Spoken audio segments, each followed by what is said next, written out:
Hey guys, welcome to Just Sleep Stories, and tonight we are going somewhere ancient, dusty, and absolutely staggering in its ambition. We're heading to Babylon. Not the one in your playlist, not the metaphor your college roommate used to explain their trust issues. I mean the real Babylon, one of the most powerful, confusing, and frankly overachieving cities in all of human history. A place with hanging gardens, ziggurats, lions on every wall, and a king who once thought he was basically God. Which, honestly, is a mood. Before you get comfortable, take a second to like the video and subscribe, but only if you actually enjoy what I do here. Drop a comment telling me where you're listening from and what time it is for you. It's always somehow 2 a.m. somewhere, and I find that very comforting. Let's take a breath. Let your shoulders drop. Let your jaw unclench. Yes, that's the one. You've been holding that all day and you didn't even realize. Good. Now settle in. Now. Have you ever wondered what it was actually like to live in Babylon? Was the city as magnificent as everyone says, or was it mostly just very loud and smelled like goat? Did people walk around under those legendary walls going about their Tuesday like it was nothing? Did merchants actually believe they were living in the greatest city on earth, and were they right? What happened when the empire started cracking? Did anyone notice, or were they all too busy arguing about grain prices? Could you have survived a single week navigating Babylonian politics without accidentally offending a priest, a tax collector, and a minor deity all before lunch? And most importantly, what actually caused one of history's greatest cities to fall? Was it conquest? Was it corruption? Was it something far stranger and more embarrassing than either of those? Congratulations, you've just woken up in Babylon. The year is somewhere around 539 BCE. The walls are enormous, the air smells like cedar smoke and river mud, and someone nearby is already chanting something that sounds urgent. You're not sure if it is a prayer or a complaint. In Babylon, honestly, it might be both. Let's talk about the walls first, because you simply cannot ignore them. You're standing outside Babylon for the first time, and your brain is trying to process something it was not designed for. The outer walls of Babylon are roughly 56 miles long. That is not a typo.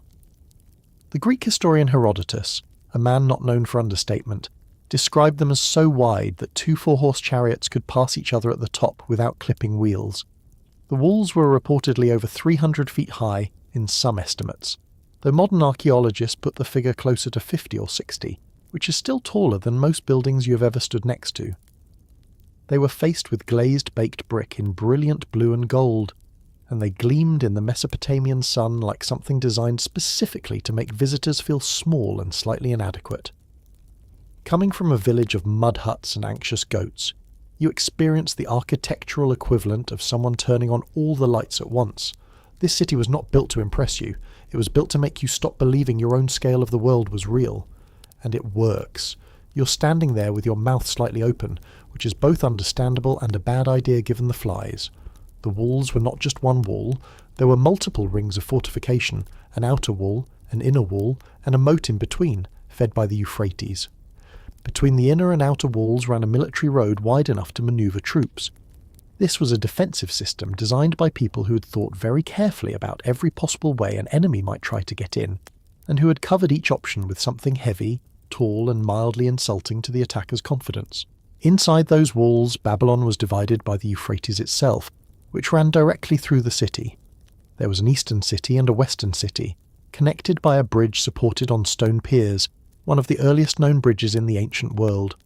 You're not just crossing a river, you're crossing a feat of engineering that should not exist yet, and absolutely does.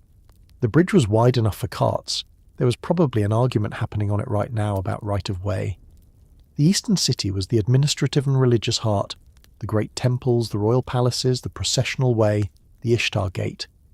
The western city was more residential, more commercial, more chaotic. Together they formed an urban area estimated at over 2,000 acres, which made Babylon one of the largest cities on earth during its peak under Nebuchadnezzar. London in the medieval period was a fraction of this size. Rome at its height was comparable. This is a city from 500 BCE. The math should not work, and yet here it is, working. The population was enormous by ancient standards. Estimates range from 80,000 to 200,000 people, which means the city had the density, the noise, the logistical complexity, and the smell of a modern mid-sized city, managed entirely without electricity, internal combustion engines, or a functioning sewage treatment facility. That last part is important. The walls kept out invaders remarkably well. They did considerably less about what was happening to the water supply. Walking the perimeter of Babylon would have taken you most of a day, and as you walked, those walls would never let you forget what you were inside. Not a town, not a settlement, not a collection of buildings that happened to be near each other. A statement, pressed in blue-glazed brick and aimed directly at the horizon. Babylon did not suggest greatness. It demanded that you acknowledge it, and then it stood there waiting with the patience of something that expected to last forever. It almost did.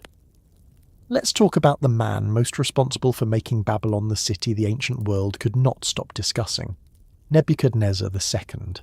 And before you ask, yes, his name is exactly as dramatic as his personality. Nebuchadnezzar, who ruled from around 605 to 562 BCE, was the kind of king who did not simply build things. He built things and then made sure everyone knew he built them. Archaeologists excavating Babylon in the 19th and 20th centuries found bricks, thousands upon thousands of them, each one stamped with a cuneiform inscription that essentially read, "Nebuchadnezzar, king of Babylon, built this." He put his name on his bricks the way a contractor today might leave a business card, except on a scale covering roughly 4 square miles of one of the most densely built cities in the ancient world. This man did not have a subtle bone in his body, and the historical record is very grateful for it. Every stamped brick is a data point. Archaeologists can literally trace the expansion of the city building by building, zone by zone, just by following where his name appears in the rubble. It is the ancient world's most egotistical yet unintentionally helpful archaeological trail. Nebuchadnezzar came to power inheriting an empire already formidable. His father Nabopolassar had destroyed the Assyrian Empire and made Babylon the dominant power of the Near East, but Nebuchadnezzar expanded it further and, crucially, decided that the capital needed to look the part. He rebuilt the Asargala temple complex dedicated to Marduk, expanding it to a scale that ancient visitors described with the kind of breathless language people today reserve for things that cost several $billion and still somehow run over budget. He reconstructed the processional way, the grand ceremonial road that ran through the city, lining it with glazed brick walls depicting lions in relief, over 120 lions, striding in eternal procession, each one rendered in golden yellow against blue. He completed or massively expanded the Ishtar Gate. He built or rebuilt the great ziggurat Temenanki. He also constructed a new royal palace in the northern part of the city, a complex so large it contained multiple throne rooms, administrative wings, residential quarters, and storage facilities spread across an area the size of several city blocks. One section of the palace, a series of vaulted underground rooms discovered by German archaeologists in the early 20th century, was initially proposed as the infrastructure for the Hanging Gardens. That theory has since been largely set aside, but the rooms themselves are remarkable enough without needing to be miraculous. What drove all of this? Partly genuine religious devotion.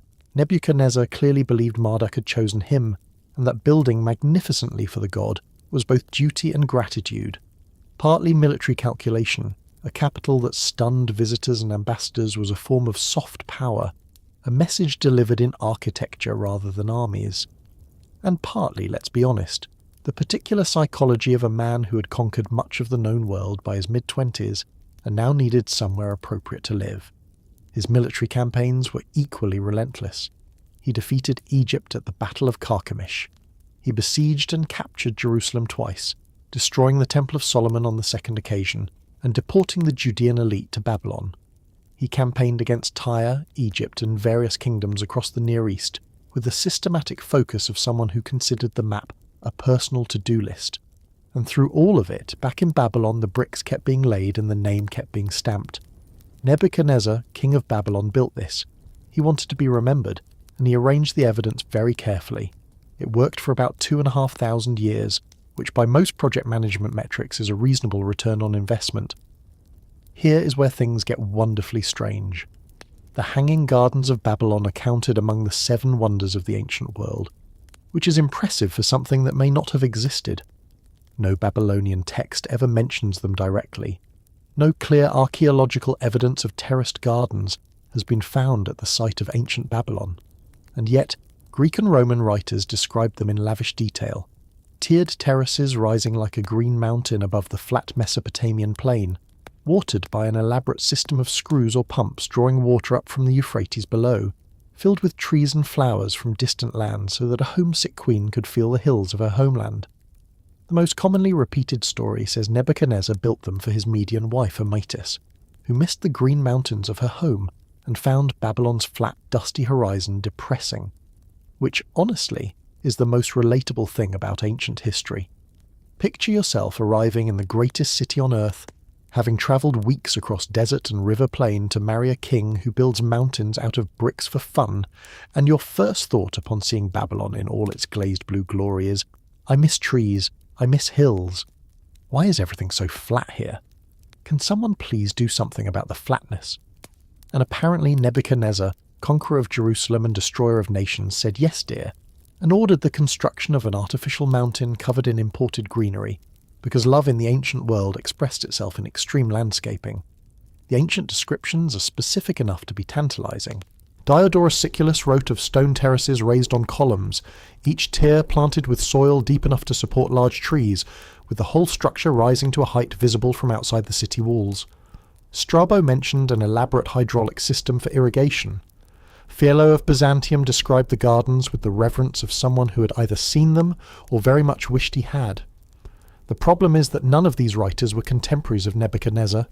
They were writing centuries after the supposed construction, drawing on sources that were themselves at some remove from the original. The most provocative modern theory, proposed by the scholar Stephanie Dalley, suggests the Hanging Gardens were not in Babylon at all, but in Nineveh, the Assyrian capital, built by the king Sennacherib around 700 BCE, a century before Nebuchadnezzar.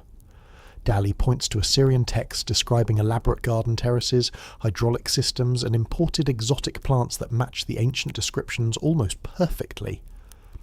The confusion, she argues, arose because later Greek writers used Babylon as a catch-all term for Mesopotamian civilization, and the gardens, genuinely real and genuinely spectacular, got attached to the more famous city by an ancient game of historical telephone. Whether they were in Babylon or Nineveh, whether they were built for a homesick queen or a boastful king, the Hanging Gardens represent something that is entirely real, regardless of their physical location. The ancient impulse to make the landscape conform to desire, to insist that nature bend to human longing, to build a mountain if the mountain is not there. That impulse has never gone away. You can see it in every rooftop garden, every indoor plant collection assembled by someone who lives in a city apartment and misses something green, every attempt to bring a piece of somewhere else into the place where you actually are. The wonder, in other words, may be less about whether the gardens existed, and more about the fact that we have been telling the story of them for 2,500 years, which means they exist now in the most durable medium available, human memory. And they are still hanging there, suspended between history and longing, refusing to come down. You are walking the processional way now, the grand ceremonial road that ran through the heart of Babylon, and you have just arrived at the Ishtar Gate. Let's be very clear about what you're looking at. The gate, rebuilt in the Pergamon Museum in Berlin from the original glazed bricks excavated in the early 20th century, stands nearly 47 feet tall, covered entirely in deep lapis lazuli blue ceramic tiles, so vivid they almost pulse. Across the surface, in row after row, march alternating images of aurochs and sirush, the aurochs being a massive and extinct species of wild cattle that would have made a modern cow look like a house pet, and the sirush being a dragon-like creature with a serpent's head, eagle talons, and the hind legs of a lion, which no zoologist has ever satisfactorily explained. More than 500 of these animals parade across the gate and the walls of the processional way leading to it, all rendered in glazed terracotta of yellow, white and gold against that impossible blue. Walking through the Ishtar Gate was not simply entering a city, it was entering a statement.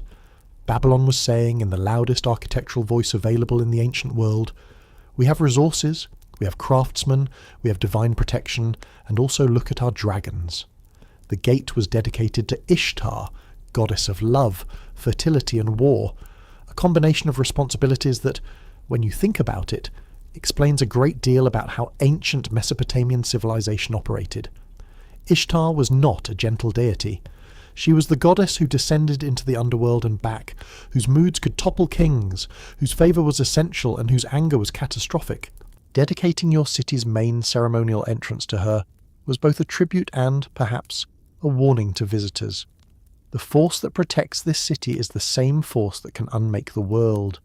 Think carefully about what you are doing here. The manufacturing of those tiles was itself a staggering achievement. Babylonian craftsmen had developed a technique for producing moulded glazed brick in multiple colours that remained stable through firing, a process requiring precise control of kiln temperatures and chemical glazes that modern ceramicists still study with professional respect. The blue was produced from lapis lazuli and copper compounds. The yellow and white were antimony and lead-based glazes. Each animal figure was assembled from dozens of individually moulded and glazed bricks, fitted together like a three-dimensional mosaic across the surface of the gate. Producing 500 such figures, plus the repeating floral and geometric borders, plus the tile work for the processional way walls running for nearly a kilometre on either side, this was not a construction project. It was an industrial programme. When the German archaeologist Robert Koldewey excavated the gate between 1902 and 1914, he found thousands of fragments of glazed brick in the collapsed rubble. The painstaking work of cataloguing, sorting and reconstructing those fragments took decades after excavation and produced the gate you can see in Berlin today, which represents only a portion of the original structure. The lower part of the gate was reconstructed from original bricks. The upper section, which would have risen considerably higher, is a reconstruction based on archaeological evidence and written descriptions. Standing before it today, even in a museum on the other side of the planet from where it was built, the gate does exactly what it was designed to do. It stops you. It makes the room feel smaller. It makes you aware at some cellular level that whoever built this was operating on a different scale of ambition than you had previously accounted for. The cirrus dragons stare at you from their blue tiles with the calm confidence of creatures that have been standing guard for 2,500 years and expect to be standing guard for 2,500 more. You are the temporary one here. They have made their position very clear. Now you are inside the city proper, and the first thing that hits you is the noise. Babylon was not a silent, serene, ancient wonder. It was a working city of perhaps 100,000 to 200,000 people at its height, one of the largest urban centres on Earth in its time, and it sounded like it. The markets along the canals were dense and chaotic, full of merchants from as far as Egypt, Persia, India and the Eastern Mediterranean. There were boats on the canals, donkeys in the streets, and scribes at every corner ready to write your contracts, your letters, your complaints, and your legal disputes on little clay tablets that would be fired and stored in what amounted to the world's first bureaucratic archive. Because Babylon ran on paperwork, clay tablet paperwork, which is heavier than regular paperwork and considerably harder to lose down the back of a sofa, though presumably easier to use as a doorstop when the filing got out of hand. The markets were organised by commodity. There were streets for grain merchants, streets for textile dealers, streets for metal workers, streets for the sellers of live animals whose professional enthusiasm could be heard from several blocks away. Prices fluctuated based on supply in the season, and traders argued about them with the committed energy of people who have been arguing about prices for 3,000 years and have not yet found a system they like better. The smell was considerable. Street food vendors sold roasted grain, flatbread, dried fish, and things on sticks whose exact composition you were probably better off not investigating. Dogs wandered the market edges looking for scraps with the focused optimism of animals who have figured out that where there are people and food, something will eventually fall. Children ran errands, carried messages, and got underfoot with impressive consistency. You needed a scribe for almost everything. Scribes occupied a central and thoroughly indispensable position in Babylonian daily life, not just in temples and palaces, but at the street level. Renting a house required a clay tablet. Hiring a worker required a clay tablet. Lending your neighbour a small amount of silver at interest, which happened constantly, required a clay tablet specifying the principal, the interest rate, and the repayment terms. Getting married required a clay tablet. Adopting a child required a clay tablet. Complaining formally about someone's goat encroaching on your property required, you guessed it, a clay tablet. The scribes were busy, which is probably why they had their own professional school, and their own guild, and their own considerable social prestige. The streets themselves were not what you would call pleasant to walk. There was no organised refuse collection. There were no paved sidewalks in the residential areas. Drainage was inconsistent. In the dry season, the dust was omnipresent. In the wet season, the mud was categorical. The smell of the canals, which served simultaneously as trade routes, water sources, and the city's primary waste disposal system, was something a person learned to live with rather than to enjoy. And yet, despite all of this, the noise, the smell, the administrative density, the general chaos of 200,000 people sharing a finite urban space, there was something in the air of Babylon that visitors from less organised places found genuinely astonishing. The city worked. Things got made, sold, transported, recorded and delivered. Disputes got resolved, more or less. Food got distributed, more or less. The temples maintained their rituals, the palaces maintained their administration, and the canals maintained their flow, more or less, most of the time. It was the most complex human organisational project on Earth in its day, humming and grinding and occasionally misfiring, but fundamentally, stubbornly, impressively working. Which is not nothing. That is, in fact, almost everything. Let's talk about religion, because in Babylon the gods were not a distant metaphysical concept. They were residents, literally. The great temple of Marduk, called the Asargala, was not just a place of worship, it was the home of the god Marduk himself, whose golden statue sat in the inner sanctuary attended daily by priests who fed it, clothed it, and performed rituals to maintain its divine comfort. Marduk was the chief god of Babylon, the patron of the city, and according to Babylonian theology, the reason the universe worked at all. His elevation to the top of the Mesopotamian pantheon is itself a remarkable story. The Babylonians essentially rewrote the cosmic creation myth to make their city's god the one who defeated chaos and created the world from its body, a theological move that was equal parts impressive and audacious, and which essentially established the principle of retroactive divine promotion. The statue of Marduk was not a symbol or a representation, it was Marduk. When priests woke it in the morning, dressed it in fine linen robes, and set before it a meal of bread, beer, fish, and roasted meats, they were not performing a ritual for a god who was somewhere else observing. They were serving a god who was present, embodied in the gold, eating symbolically through the act of offering, inhabiting the city in the most immediate possible sense. After the priestly meal service, the food was taken away and redistributed, presumably to the priests, which was theologically convenient and practically useful. Below Marduk, the divine hierarchy was vast and complex, full of gods for every natural phenomenon, every human activity, and every anxiety you might conceivably have about the future. Shamash was the sun god and god of justice. Sin was the moon god, patron of wisdom and night. Ishtar ruled love and war. Adad controlled storms. Nabu, son of Marduk, governed writing, knowledge, and scribes, a deity whose existence says something interesting about how seriously the Babylonians took their documentation. There were hundreds of minor deities, protective spirits for individual households, personal gods who could intercede on your behalf with the greater powers, and demons responsible for everything from disease to bad dreams, to that specific feeling you get when something goes wrong but you cannot identify what. Managing your relationship with this entire ecosystem of supernatural entities was a constant low-level obligation of daily life. You made small offerings at household shrines. You wore protective amulets.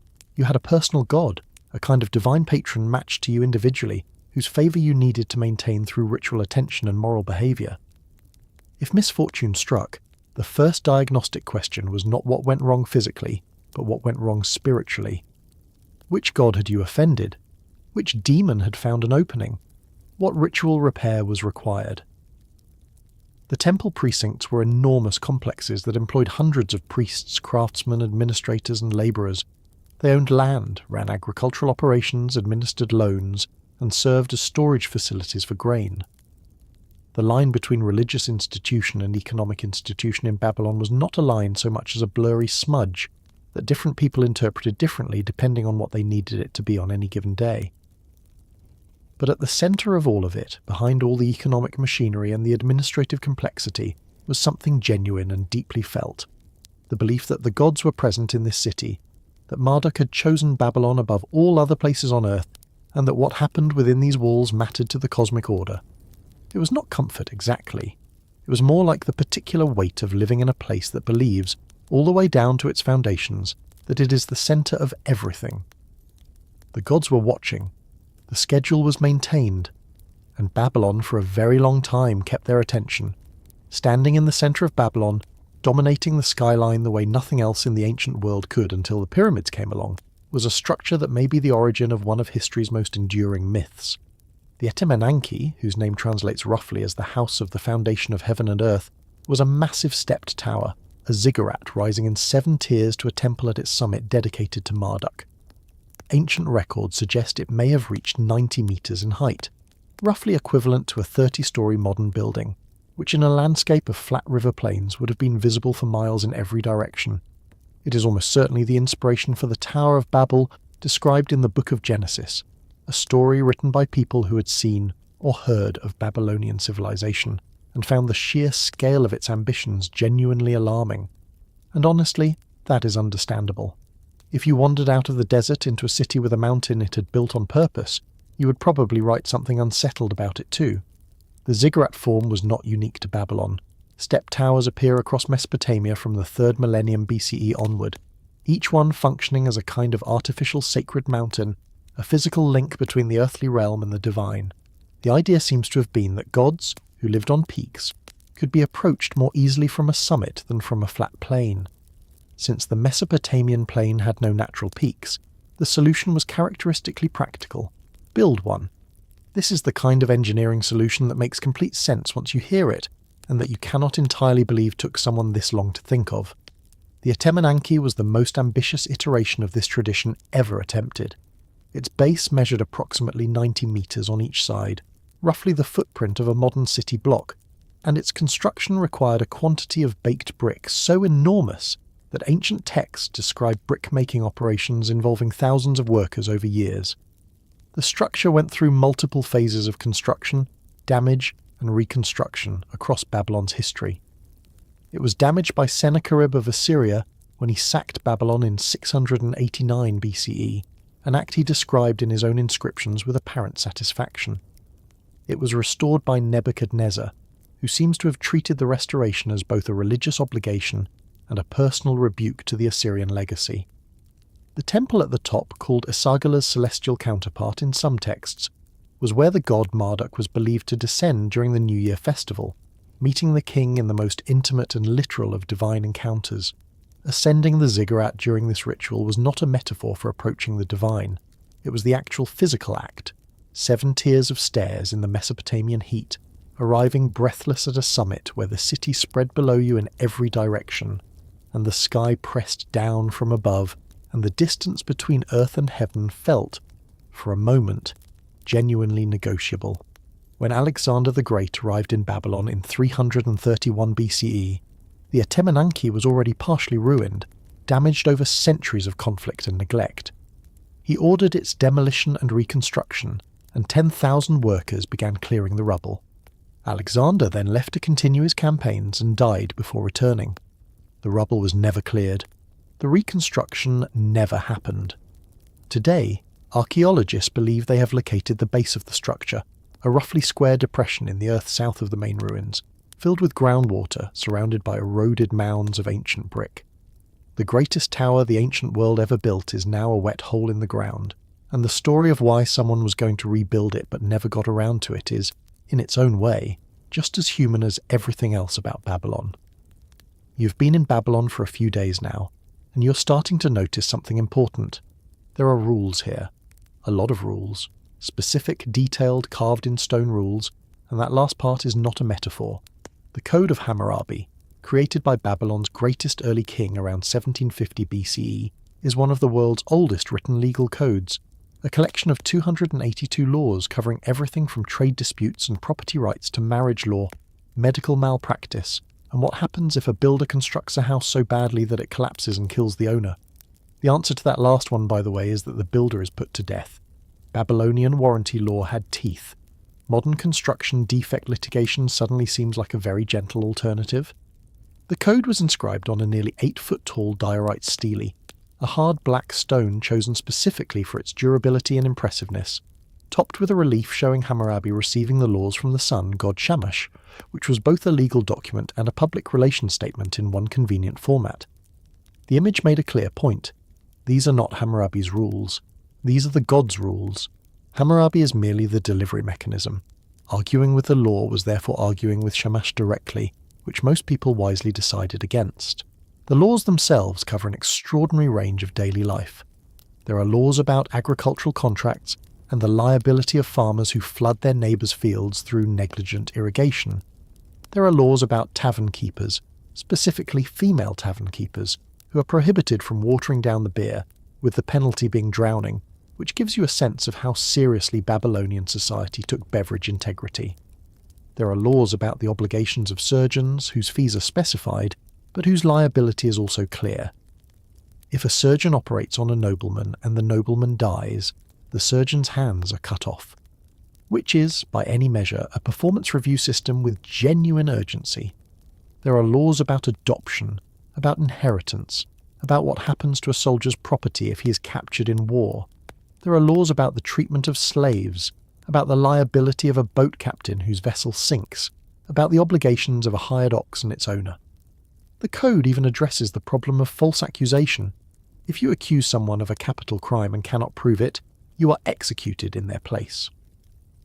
The legal system was not subtle, but it was consistent, which was genuinely novel. Many of the laws operate on what scholars call the lex talionis principle, an eye for an eye, a tooth for a tooth. It sounds brutal until you consider the alternative, which was no principle at all, and punishment determined entirely by the relative power of the parties involved. What the Code of Hammurabi introduced was the radical idea that the same law applied to the same situation regardless of who was involved, that a nobleman who blinded a commoner owed the commoner financial compensation, that a builder whose house killed its owner faced consequences even if the owner was less powerful than the builder. Not equality exactly, since the code applies different penalties to different social classes in some provisions, but something moving in that direction, which was further than most of the ancient world had travelled. The stele was discovered in 1901 by French archaeologists excavating Susa in modern Iran. It had been carried there as war loot by an Elamite king who conquered Babylon around 1150 BCE, a conqueror so proud of stealing it that he added his own inscription to the top, which was later incompletely erased, leaving visible evidence of the theft for 3,000 years.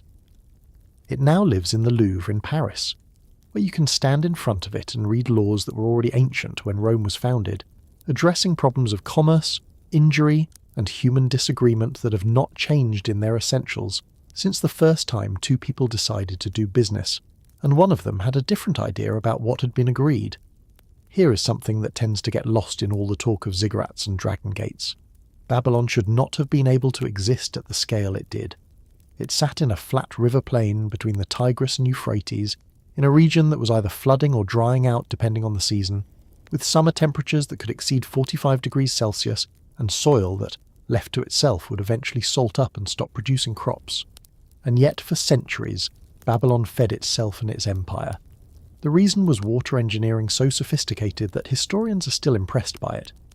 The Babylonians maintained and expanded an intricate network of canals, some natural, many man-made, that drew water from the Euphrates, distributed it across agricultural land, managed flooding through sluice gates and dikes, and supplied the city's households, temples, and industries. Think of it this way. You're trying to feed a city of 200,000 people in the middle of what is effectively a hot, flat, seasonally hostile plain. Your river floods unpredictably. Your soil is rich but fragile. Your summer is trying to kill your crops and, frankly, you.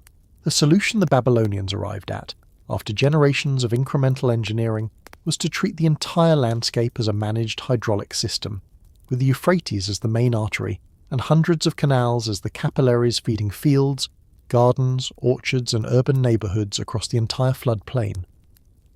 The main navigable canal running through Babylon was reportedly wide enough to accommodate trade boats.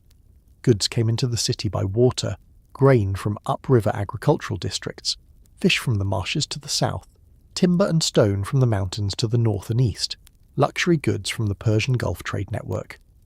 The canal network was simultaneously a supply chain and a communication system, connecting Babylon to its agricultural hinterland and to the broader trade routes of the ancient Near East.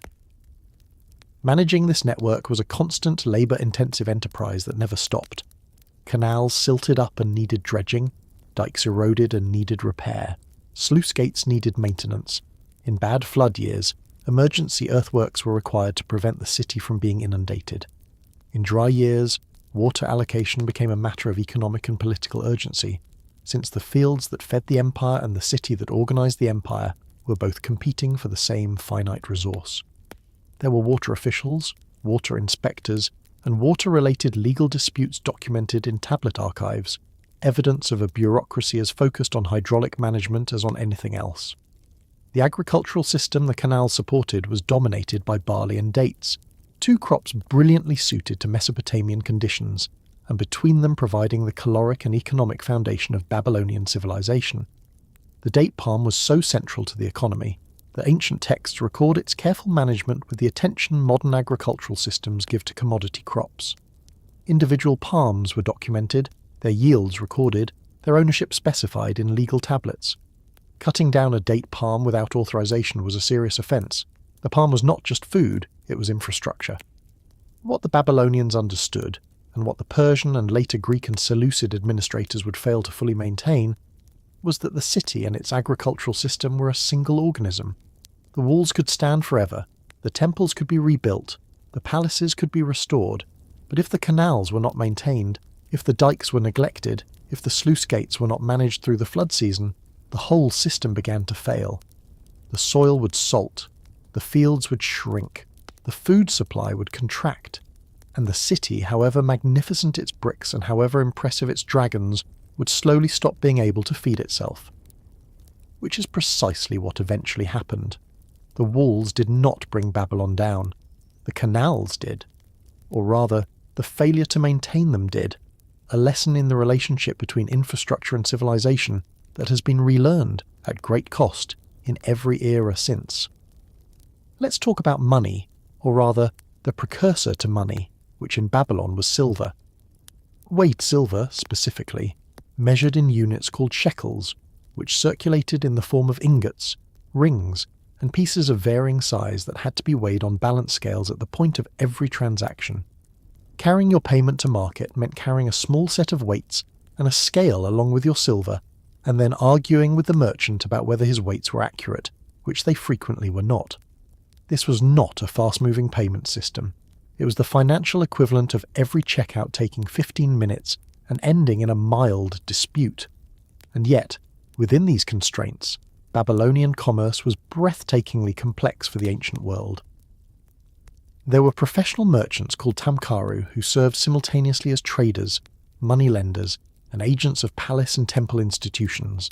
They operated with a sophistication that would be recognizable to anyone who has worked in financial services, minus the spreadsheets, and plus a considerably more immediate legal exposure. A tamkaru might finance a trading expedition, lending silver to a junior merchant in exchange for a share of the profits, with the terms of the partnership documented on a clay tablet witnessed by third parties and stored in a temple archive. If the expedition was lost to storm or bandit, force majeure events explicitly addressed in Babylonian commercial law, the loss fell on the lending tamkaru rather than the travelling merchant. Ancient venture capital, with ancient venture capital risks. Interest rates were regulated. Hammurabi's code specified maximum rates, 20% per year on silver loans, 33% on grain loans, which sounds punishing until you consider that unregulated lending in desperate communities tends to produce much worse.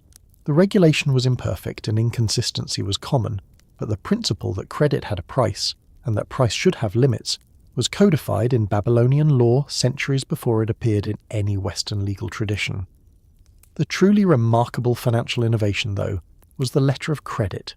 You could deposit silver with a wealthy merchant family or a temple institution, receive a clay tablet documenting the amount deposited, and then use that tablet to settle debts with other parties who trusted the issuing institution, essentially a check drawn on a Babylonian private bank, transferable between parties, functioning as paper money roughly 3,000 years before paper money was independently invented in China.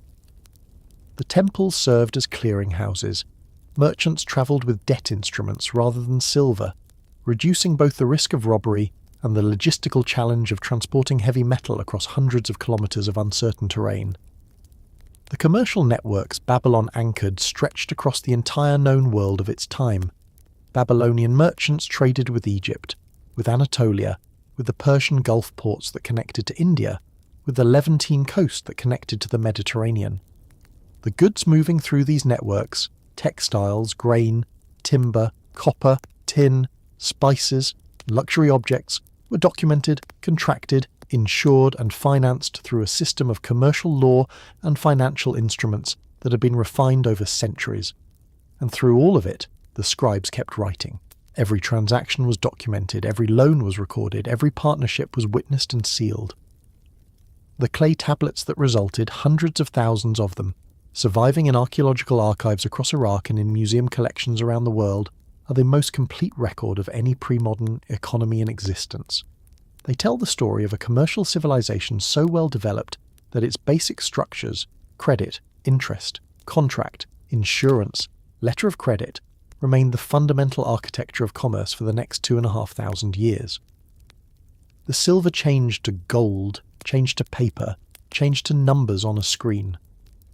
The structure underneath stayed remarkably, stubbornly, impressively familiar. This one might genuinely astonish you. Babylonian astronomers, who were also priests because in Babylon those were not separate jobs, maintained continuous astronomical records for somewhere between 500 and 1,000 years, creating the longest unbroken observational record in pre-modern history. They tracked the movements of the moon, the sun, the 5 visible planets, and the stars with a precision that allowed them to predict lunar eclipses, calculate planetary positions, and establish the 18-year Saros cycle of eclipses that modern astronomers still reference. They divided the sky into the 12 constellations of what we now call the zodiac. They invented positional astronomy. They created mathematical models of celestial motion that were, for their time and tools, extraordinarily accurate. And they did all of this not for pure scientific curiosity, though there was certainly some of that, but primarily because they believed the heavens were a text written by the gods, and reading that text correctly was a matter of survival for the king, the city, and the empire. Imagine being the astronomer priest whose job it is to watch the sky every single night, in all weathers, from a platform on top of a ziggurat with no telescope, no digital clock and no coffee, recording what you see on a clay tablet that will be filed in an archive and compared against records stretching back further than your grandfather's grandfather can remember. This is not casual stargazing. This is a professional obligation with consequences. If you miss an eclipse, if you fail to predict a planetary conjunction, if the omens go unread and something bad happens to the king as a result, that is on you. The ancient world's performance review was conducted by the universe itself, and it did not offer a second chance. The astronomical text that survived, the series called Enuma Anu Enlil, which runs to more than 70 tablets of celestial omens, and the astronomical diaries, which are nightly observational records stretching across centuries, represent an intellectual project of staggering ambition. The diaries record not just astronomical observations, but also market prices, river levels, and significant events in Babylonian political life, creating a document that is simultaneously an astronomical database, an economic record, and a historical chronicle. It is as if someone decided that the best way to understand the world was to record everything happening in it simultaneously and look for patterns, which is, when you strip away the theological framework, essentially what science is. The mathematical astronomy the Babylonians developed in the later periods, particularly from around 500 BCE onward, was remarkable by any standard. They developed arithmetic procedures for predicting the positions of the moon and planets that used no geometry, no diagrams, and no model of the physical universe, just sequences of numbers and arithmetic operations that produced accurate predictions from pure pattern recognition. Modern historians of science find this both impressive and slightly uncanny. They got the right answers using a method that looks nothing like how we think about the problem, which raises interesting questions about whether there is only one correct way to understand a phenomenon, or whether sufficiently careful observation can produce useful results from almost any starting framework. An unexpected eclipse was not just an astronomical event, it was a divine warning that required immediate ritual response, potentially including a substitute king being placed on the throne for the duration of the danger period so that any catastrophe fell on him instead of the real monarch. The substitute king would dress in royal robes, sit on the throne, eat royal food, and carry the ritual burden of kingship for however long the dangerous period lasted, sometimes days, sometimes weeks. Then, when the astronomers declared the danger past, the substitute was killed, just to make absolutely certain the bad omen had found its target. Ancient Babylon invented the decoy president. The position came with a very generous dining allowance and a very short career trajectory. You use it every day, and almost certainly have no idea where it came from. The 7-day week, the one that structures your entire life, that tells you when to work and when to rest, when your favourite show airs and when the garbage truck is coming, was a Babylonian invention. The Babylonians divided time with obsessive precision, developing a lunisolar calendar that tracked both the cycles of the moon and the movements of the sun, inserting extra months where needed to keep the calendar synchronized with the seasons. They named the days of the week after celestial bodies, the sun, the moon, and the 5 visible planets, and assigned each day to a deity. That system filtered through Greek and Roman culture, picked up the names of Norse and Roman gods along the way, and arrived in your phone's calendar essentially intact. When you say Tuesday from Tyr's Day, a Norse war god mapped onto Mars, you're using a naming convention that traces back to Babylonian astronomical theology. Your Wednesday is Woden's Day mapped onto Mercury mapped onto Babylonian Nabu, god of writing and scribes. Your Saturday is still Saturn's Day, Saturn being the Roman name for the planet the Babylonians called Kayamanu.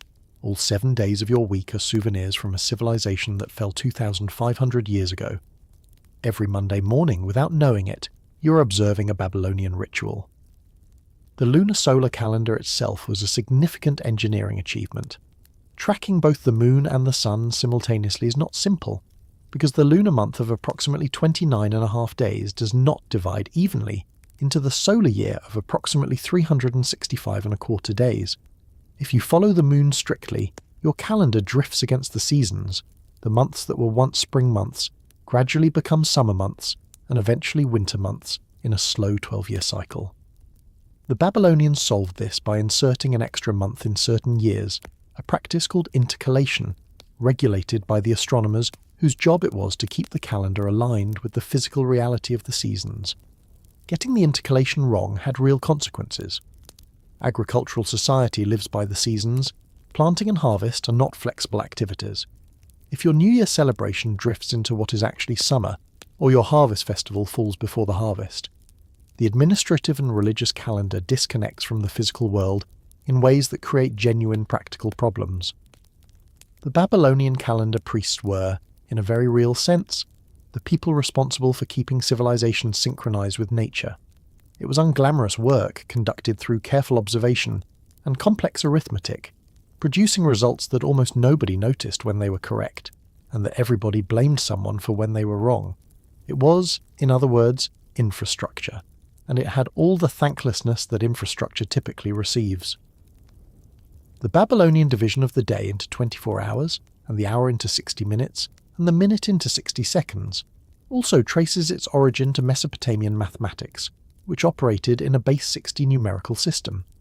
The number 60 was chosen because it is divisible by an unusually large number of smaller integers. 2, 3, 4, 5, 6, 10, 12, 15, 20 and 30 all divide into 60 cleanly, which makes it extremely useful for division and calculation. Every time you look at a clock and read the minutes and seconds, you're using an arithmetic system developed in Mesopotamia approximately 4,000 years ago because someone found it convenient for calculating the movements of planets. Your alarm going off at 6:30 in the morning is a direct descendant of Babylonian astronomical mathematics. You are welcome to feel however you choose about that.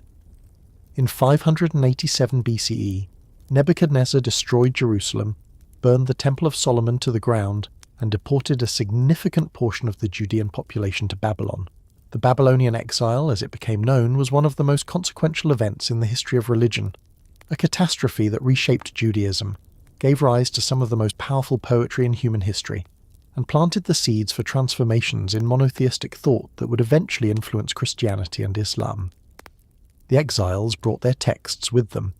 In Babylon, unable to sacrifice in the temple that no longer existed, unable to perform the rituals that had structured their religious life, Jewish priests and scribes began the enormous project of writing down, editing and codifying their sacred literature. Picture what that displacement actually felt like. You have left, been forced to leave, the only city your theology tells you is sacred. The temple where your God lives has been destroyed. The king your tradition says was chosen by God has been taken into captivity. Everything that gave your religious life its structure and location has been removed in a single, catastrophic military event, and now you are sitting in the greatest city in the world, surrounded by the largest and most impressive ziggurats ever built, watching the priests of Marduk conduct their elaborate rituals with supreme confidence and trying to figure out what your faith means now that the building it lived in is rubble. The theological and literary response to this crisis was extraordinary. Unable to sacrifice, Jewish communities in Babylon developed the practice of communal prayer and scripture reading as substitutes for temple ritual, the foundation of what would become synagogue worship. The absence of the temple forced a shift from a religion of place and sacrifice to a religion of text and community, a transformation profound enough to ensure that Judaism could survive any future destruction, any future exile in any future location, because it no longer required a specific building to exist. Babylonian captivity inadvertently made Judaism portable. Much of what became the Hebrew Bible as we know it was compiled and edited during or shortly after the Babylonian exile.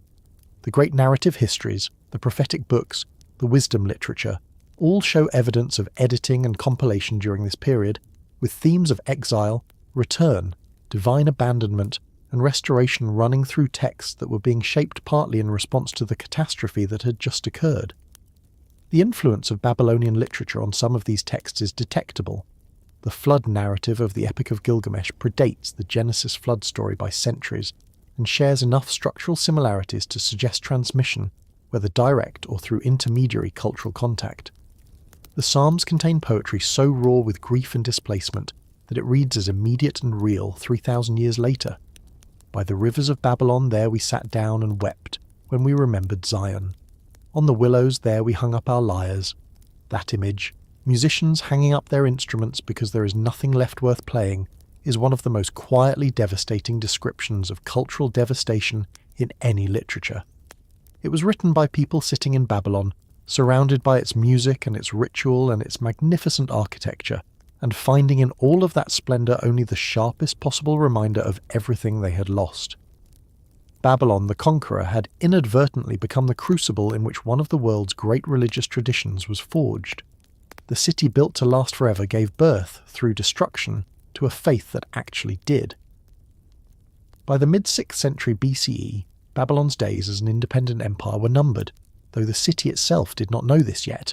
To the east, in the highlands of Persia, a new kind of empire was being assembled by a man named Cyrus II, Cyrus the Great, who had an extraordinarily unusual political philosophy for the ancient world.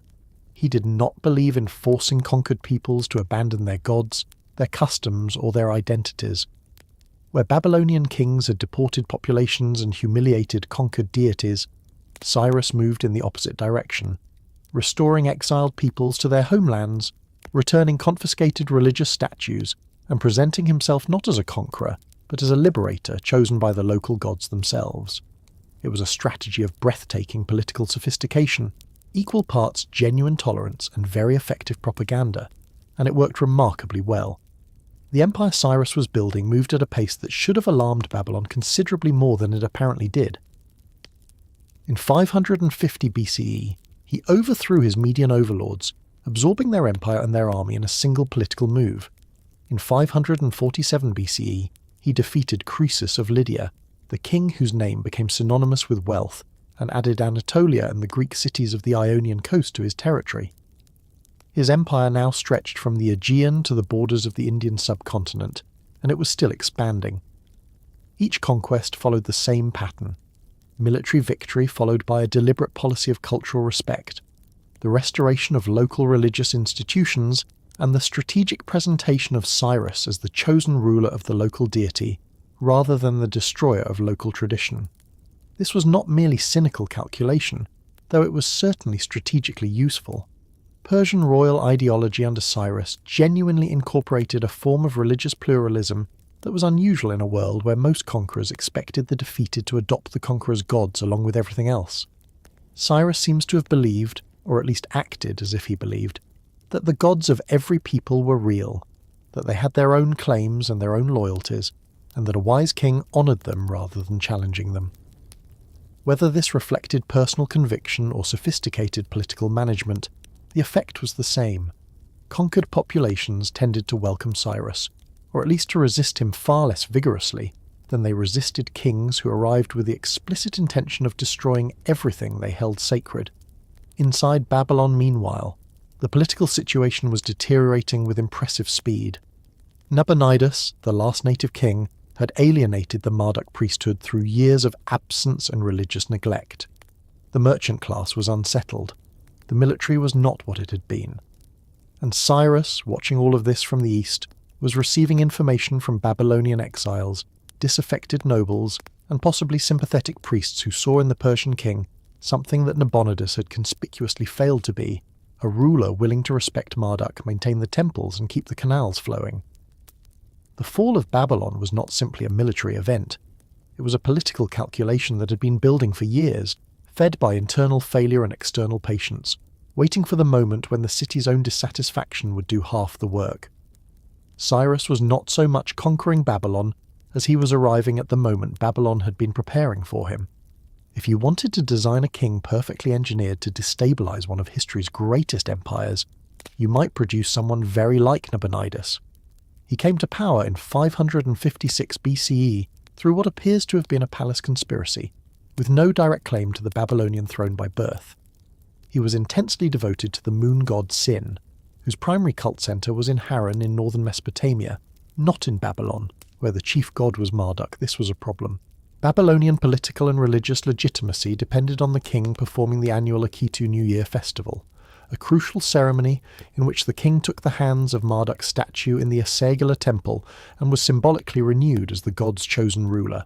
Nabonidus, for reasons still debated by historians, left Babylon and spent approximately 10 years in the oasis city of Tama in the Arabian desert, leaving his son Belshazzar as regent in the capital. What was he doing in the desert for 10 years? This is the question historians have been asking with increasing bewilderment for as long as they have been studying the period. The ancient sources offer various explanations: that he was conducting a military campaign to secure Arabian trade routes, that he was establishing a new cult center for Sin, that he was engaging in some form of extended religious retreat that made sense within his own theological framework, even if it baffled everyone else. A fragmentary text called the Prayer of Nabonidus, found among the Dead Sea Scrolls, describes a king afflicted with an illness and living in isolation in the Arabian desert, which has led some scholars to speculate about physical or psychological factors that might explain the extended absence. We do not know. What we know is what he was not doing. He was not in Babylon performing the rituals that kept his kingship theologically legitimate. The Marduk priesthood did not take this well. In their ideological framework, a king who did not perform the Akitu was not a legitimate king, was, in fact, a king whose rule was not endorsed by the god who governed the city and the cosmos. The inscriptions and texts they produced during this period describe Nabonidus with a cold hostility that is almost palpable across 2.5 millennia. He is described as impious, as a fool, as a man who neglected the proper rites, who elevated a lesser god above Marduk, who abandoned his city and his people for a desert that had nothing to offer either of them. The priests were not merely offended on Marduk's behalf. They were politically motivated. A king they could declare illegitimate was a king they could, in principle, replace. When Nabonidus finally returned to Babylon, the damage to his political position was extensive and apparently irreparable. He attempted to resume his royal functions, but the trust of the major institutional powers, the priesthood, the merchant families, the military commanders, had eroded during his absence in ways that presence could not quickly repair. He was a man trying to reclaim a position whose foundations he had spent a decade neglecting, in a city whose loyalty he had given no particular reason to maintain. He did not have long to attempt the repair.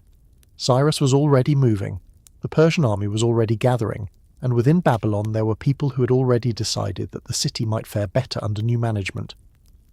The last king of Babylon was not brought down by an overwhelmingly superior military force battering through his magnificent walls. He was undermined from within by the accumulated resentment of people who had watched him choose the desert over the city, Sin over Marduk, absence over presence, for 10 of the most politically critical years in Babylonian history. It is a remarkably modern kind of political failure, not dramatic, not sudden, just the slow erosion of legitimacy by someone who kept not showing up. The Akitu festival deserves its own segment because it is one of the stranger and more fascinating rituals in the ancient world, and because understanding it explains exactly why Nabonidus' absence was such a catastrophic political error. The Akitu was Babylon's New Year celebration, held over 11 days at the spring equinox. It involved processions, banquets, ritual recitations of the Babylonian creation epic the Enuma Elish, and a ceremony in which the king entered the Asargala temple alone, was stripped of his regalia by the high priest, slapped across the face, had his ears boxed, and was forced to kneel before the statue of Marduk and declare that he had not sinned against the god or neglected the city. The priest would then reinvest him with his royal symbols. If the king wept during this ritual, it was considered a good omen. If he did not, that was considerably more concerning. Let us sit with this for a moment. The most powerful man in one of the most powerful empires on earth was required, once a year, to walk into a room alone, be publicly humiliated by a priest, and cry on command in front of a golden statue to prove he was still allowed to be king. If you suggested this as a modern governance mechanism, you would be asked to leave the meeting. And yet it persisted for centuries, embraced by Babylonian kings not as a degradation, but as a legitimating ritual, because in the Babylonian worldview, the king's power came from Marduk and had to be renewed through demonstrated submission to Marduk's representative on earth. Power was not intrinsic. It was lent annually, contingent on behaviour, and formally renewed through a ceremony that required visible humility as proof of continued worthiness. The 11 days of the Akitu were structured with elaborate precision. The first 4 days involved ritual purification of the Asargala temple complex, daily recitations of the Enuma Elish by the priests, the creation epic in which Marduk defeats the chaos monster Tiamat and creates the world from her body, and preparations for the processional. On the 5th day came the royal humiliation ceremony. On the 8th day, the statues of the major gods were brought from their temples across Babylon and assembled in the Akitu house, a sanctuary outside the city walls, for what ancient texts describe as a divine council, a gathering of the gods to determine the fates for the coming year. The king participated in these proceedings as a kind of divine intermediary, the human representative in a cosmic governing meeting. The grand procession on the 8th day moved through the Ishtar Gate and along the processional way in a display of spectacular ceremonial theatre. The statue of Marduk, carried on a litter by priests, was accompanied by the statues of lesser gods, by the king in full regalia, by priests, musicians, and enormous crowds of Babylonian citizens who lined the route. The walls with their lions and dragons would have been backdrop to this procession for centuries, the glazed tiles catching the spring light as the gods moved through the city they governed. The procession, the ceremony, the slap across the king's face, the tears, the crowds, the music, all of it served a single political and theological function: the renewal of the covenant between the city and its god, mediated by a king who was required once a year to demonstrate that he understood the limits of his own power. It was accountability made ritual, humility made mandatory, the acknowledgement that even the greatest human authority was derivative and conditional. For a civilization that built towers designed to reach heaven and walls designed to last forever, it was a remarkably sophisticated piece of institutional self-awareness. And when Nabonidus decided he had better things to do than show up for it, the Marduk priesthood drew the obvious conclusion: the covenant was broken. The king had abdicated his submission, and a king who would not be humiliated before Marduk was a king Marduk had not chosen. Everything that followed was, in a sense, just paperwork. The night Babylon fell has become one of history's most cinematic moments, aided considerably by the fact that the Bible describes a feast happening in the royal palace at the very moment the city was breached, with a disembodied hand appearing to write mysterious words on the wall that no one could interpret until the prophet Daniel was called in. Mene, Mene, Tekel, Parsin. Your kingdom has been numbered, weighed, and divided. Whether that story is historical or literary, the broader outline is clear. In October of 539 BCE, the Persian army under Cyrus's general Gobryas approached Babylon. The ancient sources, including the Cyrus Cylinder and the Babylonian Chronicle, the city's own official records, describe what happened next in terms that are almost anticlimactic. The Persian forces entered Babylon essentially without a fight. This is the part that is hardest to reconcile with the image of those walls, those vast, gleaming 56-mile walls that could fit 2 chariots side by side at the top and that rose 40 or 50 or 60 feet above the flat plain. Those walls did not fail. They were not breached. They were not scaled or undermined or battered down. They were simply walked around, in a manner of speaking, because the people inside had already decided not to defend them. The greatest fortification in the ancient world was rendered irrelevant not by superior engineering or overwhelming force, but by the prior collapse of the political will to use it. Some ancient accounts describe the Persians diverting or exploiting the course of the Euphrates, which entered the city through gaps in the walls too large to fully seal, allowing soldiers to wade through the water channels at reduced depth and enter beneath the defences. Others describe gates being opened from within by members of the Marduk priesthood, or by merchants with Persian connections, or by soldiers who had already concluded that Nabonidus was not worth dying for. The Babylonian Chronicle records the entry of Gobryas into the city without apparent battle. Nabonidus was captured shortly after attempting to flee. Within weeks, Cyrus himself entered Babylon. And here is the detail that makes the whole thing stranger. The city welcomed him. There were no riots, no massacres, no desperate last stands in the temple precincts. Cyrus arrived and the city received him. The Marduk priests, who had spent years documenting their contempt for Nabonidus in carefully preserved theological texts, greeted the Persian king as the god's chosen liberator. Cyrus took the hands of Marduk in the Asagala, performing the gesture of royal legitimacy that Nabonidus had refused to perform for years, and the theological machinery of Babylonian kingship smoothly transferred its endorsement to the new occupant of the throne. A city of 200,000 people, behind the greatest walls the ancient world had ever built, changed rulers in a night without those walls ever being tested, because the war had already been lost, quietly, gradually, administratively, in the 10 years before the Persian army arrived. Nabonidus lost Babylon the way most things are truly lost, not in a single dramatic moment, but through accumulation of small failures, neglected duties, and the slow withdrawal of loyalty by people who had decided one by one that the current arrangement was not worth defending. The walls stood. The city fell anyway. It is the oldest story in politics, dressed up in glazed blue brick and told against the backdrop of the most magnificent city the ancient world ever produced. What happened the morning after is where the story gets genuinely surprising. Cyrus entered Babylon not as a destroyer but as a restorer. He ordered his troops to do no damage to the city. He presented himself at the Asagala temple, made offerings to Marduk, and declared himself the god's chosen king, essentially adopting the Babylonian royal ideology wholesale rather than replacing it. And then he issued what is now known as the Cyrus cylinder, a clay barrel inscribed in Babylonian cuneiform that announced his policies toward the peoples he had conquered. He returned displaced populations to their homelands. He restored religious statues that had been removed by Nabonidus. He ordered the rebuilding of sanctuaries, and he freed the Jewish exiles, allowing them to return to Judea and rebuild their temple, an act so significant that in the Hebrew Bible, Cyrus is called the Lord's Anointed, a Messiah, the only non-Israelite ever to receive that title. The cylinder itself is a relatively modest object, about 23 centimetres long, shaped like a barrel, covered in dense cuneiform text in 45 lines. It was found in 1879 by the Assyrian-British archaeologist Hormuzd Rassam during excavations in the Asagala precinct, buried in a foundation deposit exactly where an ancient king would place a document intended for the gods rather than for immediate human reading.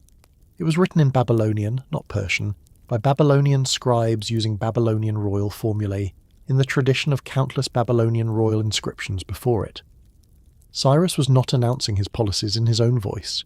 He was speaking in the theological and rhetorical language of the civilization he had just conquered, presenting himself as the legitimate continuation of Babylonian royal tradition rather than its replacement. The text begins with a denunciation of Nabonidus, described as an impious king who neglected the temples, burdened the people, and offended Marduk, and then presents Cyrus as Marduk's personal choice as the remedy. The gods searched the lands for a righteous king, found Cyrus, and guided him to Babylon without battle or conflict. This framing was deliberate. It told the Babylonian audience not that they had been conquered by a foreign power, but that their own god had arranged a management change for their benefit. It was propaganda of extraordinary refinement, and it worked so well that Babylonian sources from the period after the conquest are largely positive about Persian rule. in a way that suggests genuine acquiescence rather than merely suppressed resistance.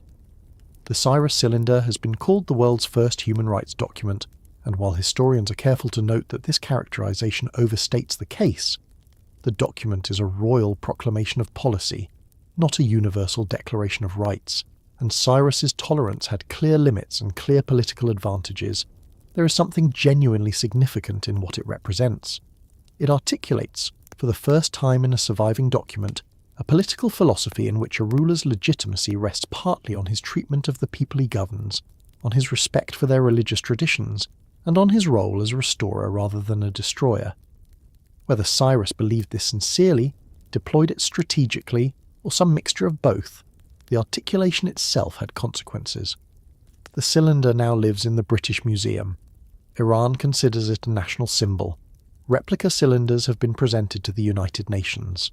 A document written in the name of a Persian king who conquered a Mesopotamian city, inscribed in a dead writing system on a clay barrel buried in a temple foundation, now sits in a London museum and gets invoked in 21st century debates about international law and human rights. History has a very long reach and a very unexpected sense of direction. After the conquest, Babylon did not disappear. It was too large, too wealthy, and too important to simply be abandoned. Under Persian rule, it became one of the 4 royal capitals of the Achaemenid Empire, alongside Persepolis, Susa, and Ecbatana, and the kings maintained palaces there. The city continued to function as a major commercial and administrative centre. The temples kept operating. The scribes kept writing. The merchants kept trading. For a generation or two, daily life in Babylon probably looked very similar to what it had been before the conquest, with Persian administrators replacing Babylonian ones at the top of the hierarchy and a new royal face on the official seals. But the cracks were there, and they were the kind of cracks that appear not in walls, but in the invisible structures that hold a civilization together. Cambyses, Cyrus's son and successor, was a less graceful ruler than his father. Where Cyrus had excelled at presenting himself through the cultural and theological frameworks of each conquered people, Cambyses tended toward the blunter instruments of administration and the careful management of Babylonian religious sensibilities that had made the initial conquest so smooth began to fray. Darius the Fierce, who came to power after a period of civil war following Cambyses' death, faced 2 major Babylonian rebellions in 522 BCE and 521 BCE, suggesting that whatever goodwill Cyrus had generated was already under strain within a generation of the conquest. Darius suppressed both rebellions.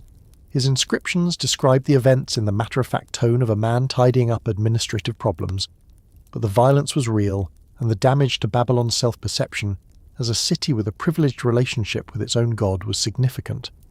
A city that had welcomed a conqueror as Marduk's chosen liberator, and then watched that liberator's descendants put down armed revolts against Persian rule, was a city slowly recalibrating its sense of its own position in the world.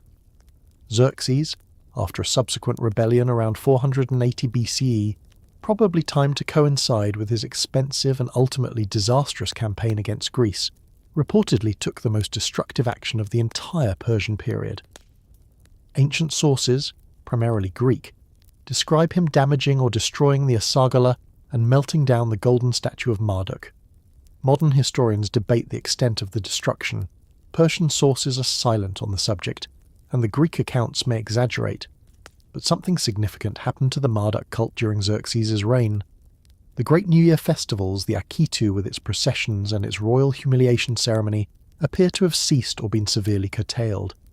The theological heartbeat of Babylonian civilization, the annual renewal of the covenant between the city and its god, was disrupted, and once disrupted it was never fully restored. Without the statue of Marduk, the Akitu festival could not be performed as it had been for centuries. Without the Akitu, the cycle of divine renewal that had structured Babylonian political theology was broken. The city did not fall from the walls in. The walls were still standing, the markets were still open, the canals were still flowing. It emptied from the meaning out, one discontinued ritual at a time, one generation further from the last person who remembered what it had felt like to see the god's procession move through the Ishtar gate in the spring light. That kind of loss is quieter than a military defeat. It is also, in its way, more complete. In 331 BCE, Alexander the Great defeated the Persian king Darius III at the Battle of Gaugamela and swept into Babylon to a reception that by all accounts was enthusiastic. The Babylonian priests welcomed him. The city opened its gates. Alexander, who had a gift for presenting himself through the theological and political frameworks of whichever culture he was conquering, made sacrifices to Marduk and apparently announced his intention to rebuild the Etemenanki ziggurat, which had been damaged or demolished at some point during the Persian period. He assigned 10,000 men to begin clearing the rubble as a first step. This was the largest construction project announced in Babylon in generations, and it never happened, which in retrospect set the tone for everything that followed.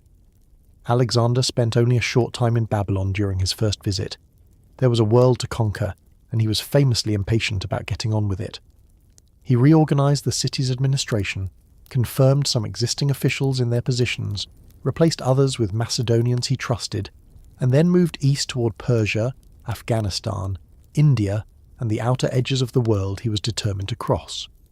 Babylon became, in his mind, the future capital of his empire, the city whose central position between east and west made it the logical seat of a realm stretching from Greece to India. He spoke of it as his intended home. He intended to be back.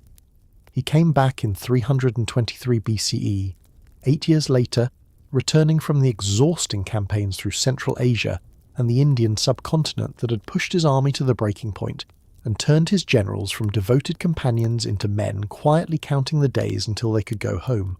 Alexander was 31 years old and already showing signs of the physical and psychological toll that a decade of nearly continuous warfare had taken on a body that had been wounded multiple times, survived illnesses that would have killed other men, and driven itself past every reasonable limit.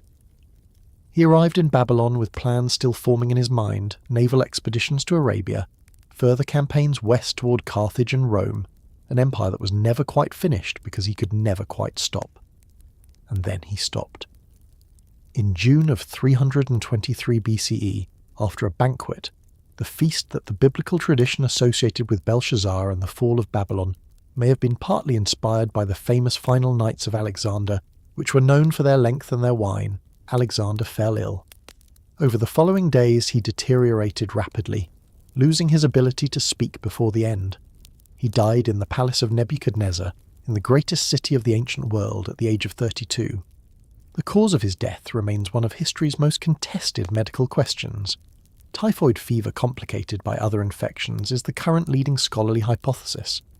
Alcoholic liver disease is a persistent contender. Poison has been proposed repeatedly, since he had made enough enemies by that point to populate a small country. A 2,000-year-old forensic mystery with no body, no toxicology report, and only ancient sources of questionable reliability will never produce a definitive answer.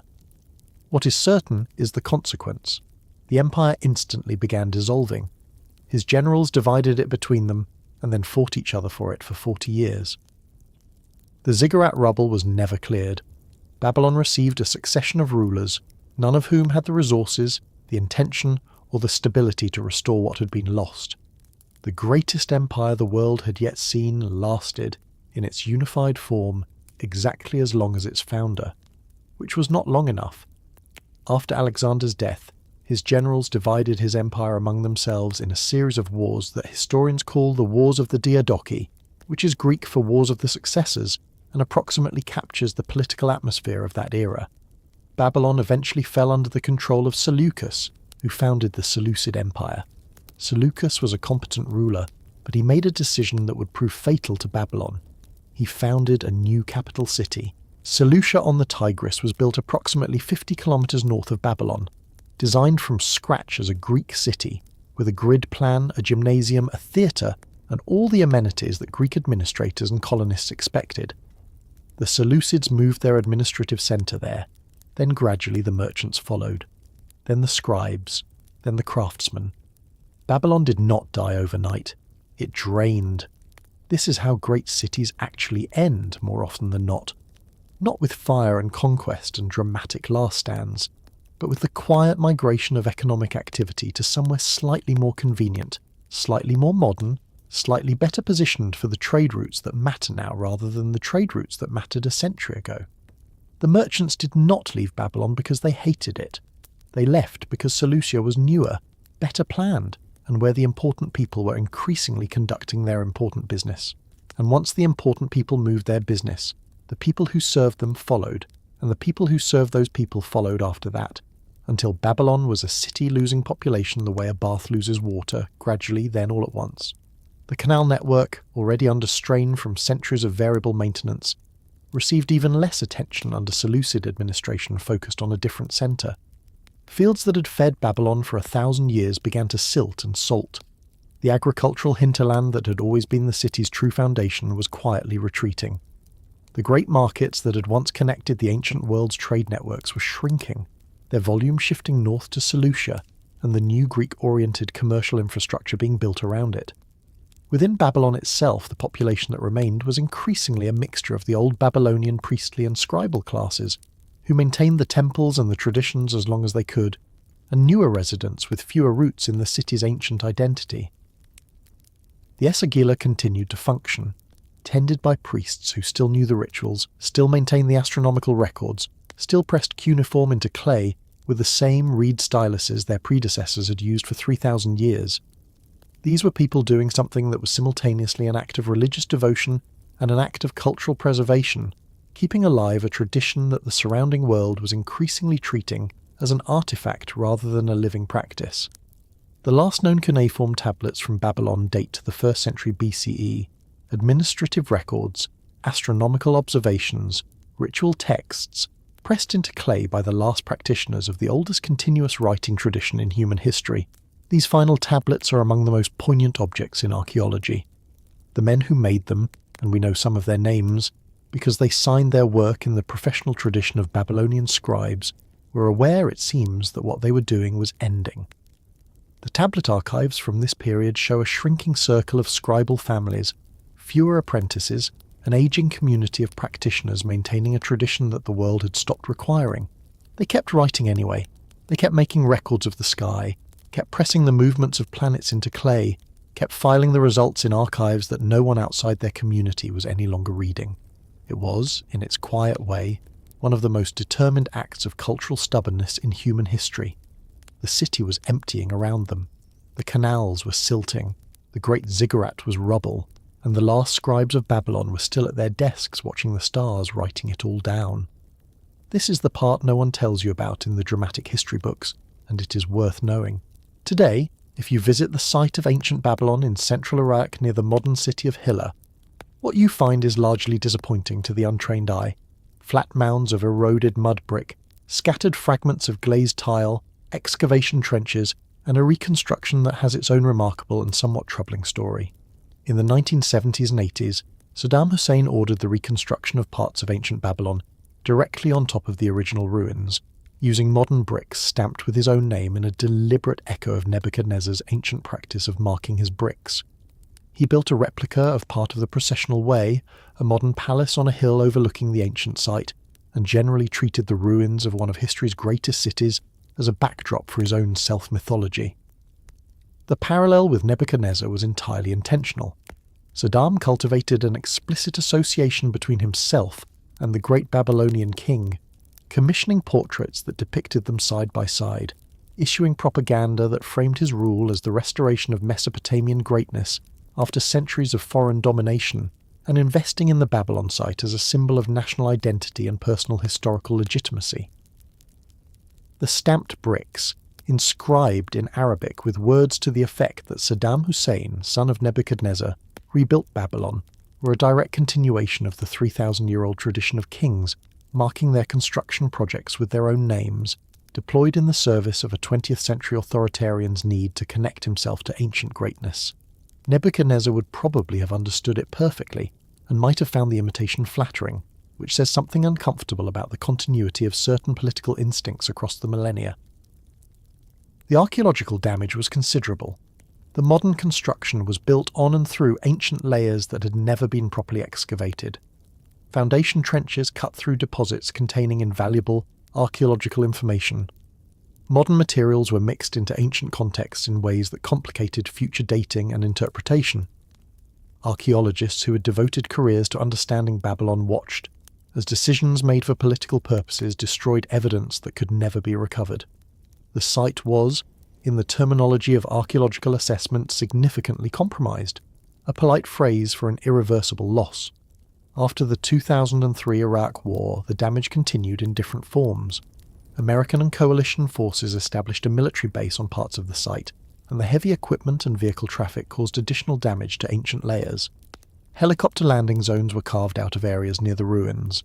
The report compiled afterward by the World Monuments Fund documented damage to the Ishtar Gate area, to the processional way, to areas that had survived 3,000 years of floods, conquests and neglect, only to be compacted by military vehicles in the early 21st century.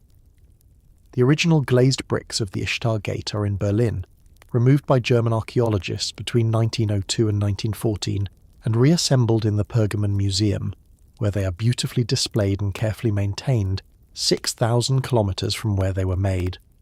Iraq has periodically requested their return. The conversation is ongoing, as it tends to be with objects removed from their places of origin during the colonial era of archaeological excavation. The gate stands in Berlin. Its foundation is in Iraq. The dragons face north toward the German capital instead of south toward the Euphrates. It is, in its way, a very apt metaphor for what happened to Babylon. Magnificent in pieces, scattered across the world, more studied than experienced, more represented elsewhere than present in its own place. The walls are dust. The story is everywhere. Here is something remarkable. Babylon fell as an independent political entity roughly 2,500 years ago. The last person who could read cuneiform died approximately 2,000 years ago. The city itself was largely abandoned by the 2nd or 3rd century CE. And yet Babylon never disappeared from human consciousness. It has lived continuously in literature, religion, art and political symbolism from the moment it fell to the present day. In the Book of Revelation, Babylon appears as the symbol of corrupted earthly power, the whore of Babylon drunk on the blood of the saints, an image so vivid that it has provided metaphorical vocabulary for political criticism in every subsequent century. It was not a compliment. It was not meant to be. And yet something about the image was so recognizable, so useful for describing a certain kind of overwhelming, morally compromised, irresistibly attractive worldly power, that it has never gone out of circulation. The Tower of Babel story gave European languages a word for linguistic chaos.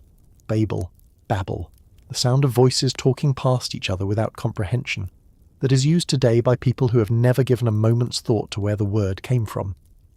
When you describe a meeting as a complete babel of competing voices, you are invoking a Babylonian ziggurat that has been rubble for 2,300 years. The linguistic ghost of a building that no longer exists is still wandering through your sentences on a Tuesday afternoon in the 21st century, and it is not going anywhere. The Hanging Gardens gave architects, poets, and garden designers a reference point for transcendent ambition. Every elaborate terraced garden in Western history carries a distant echo of the story, the idea that a ruler's love could move mountains, or at least build them, that beauty could be engineered at sufficient scale to replicate a homeland for a homesick queen. Thomas More invoked Babylon. John Milton invoked Babylon. Christopher Marlowe invoked Babylon. Every generation of European writers who needed a symbol for magnificent, dangerous, ultimately doomed earthly grandeur reach for Babylon the way you reach for a word that has always worked.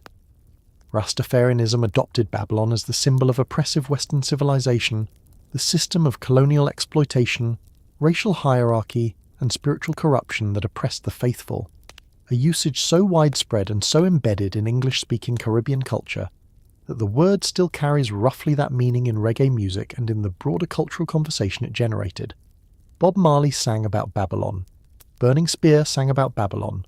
The rivers of exile from the Psalms, by the rivers of Babylon, there we sat down and wept, became a reggae standard recorded dozens of times, the ancient grief of the Jewish exiles in Mesopotamia becoming the grief of the African diaspora in the Americas, the same image of displacement and cultural longing carrying new weight across 2,500 years. And this is not even touching the science fiction novels, the video games, the hip-hop references, the academic conferences, the ongoing archaeological excavations, the museum exhibitions, the political speeches, the legal scholarship on Hammurabi, the astronomical history that traces modern planetary science back to those clay tablets.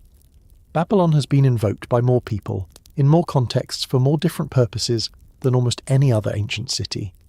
Rome comes close. Athens comes close. But neither of them managed to be simultaneously a historical city, a religious symbol, a political metaphor, a musical reference, a linguistic fossil, and an archaeological controversy all at the same time, across 2.5 millennia, without ever quite being finished with. Babylon refuses. That is perhaps the most Babylonian thing about it. We have spent a lot of time on the grand architecture and the sweeping history, so let's come down to something more immediate. What Babylon actually felt like to inhabit on an ordinary day. Start with the smell. The Euphrates running through the city under its walls via navigable channels would have carried the combined effluent of one of the ancient world's largest populations, which is a polite way of saying it smelled like a large river also serving as a sewer. The markets would have been loud with the sounds of copper and bronze being worked, bread being baked in clay ovens, donkeys objecting to their loads, merchants arguing in a dozen languages, and the distant rhythmic chanting of temple rituals that ran continuously throughout the day.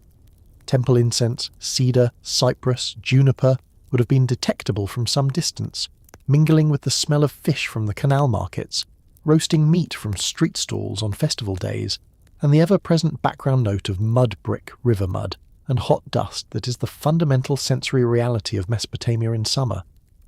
The heat in July would have been extraordinary by any standard that people who live in air-conditioned buildings are prepared for.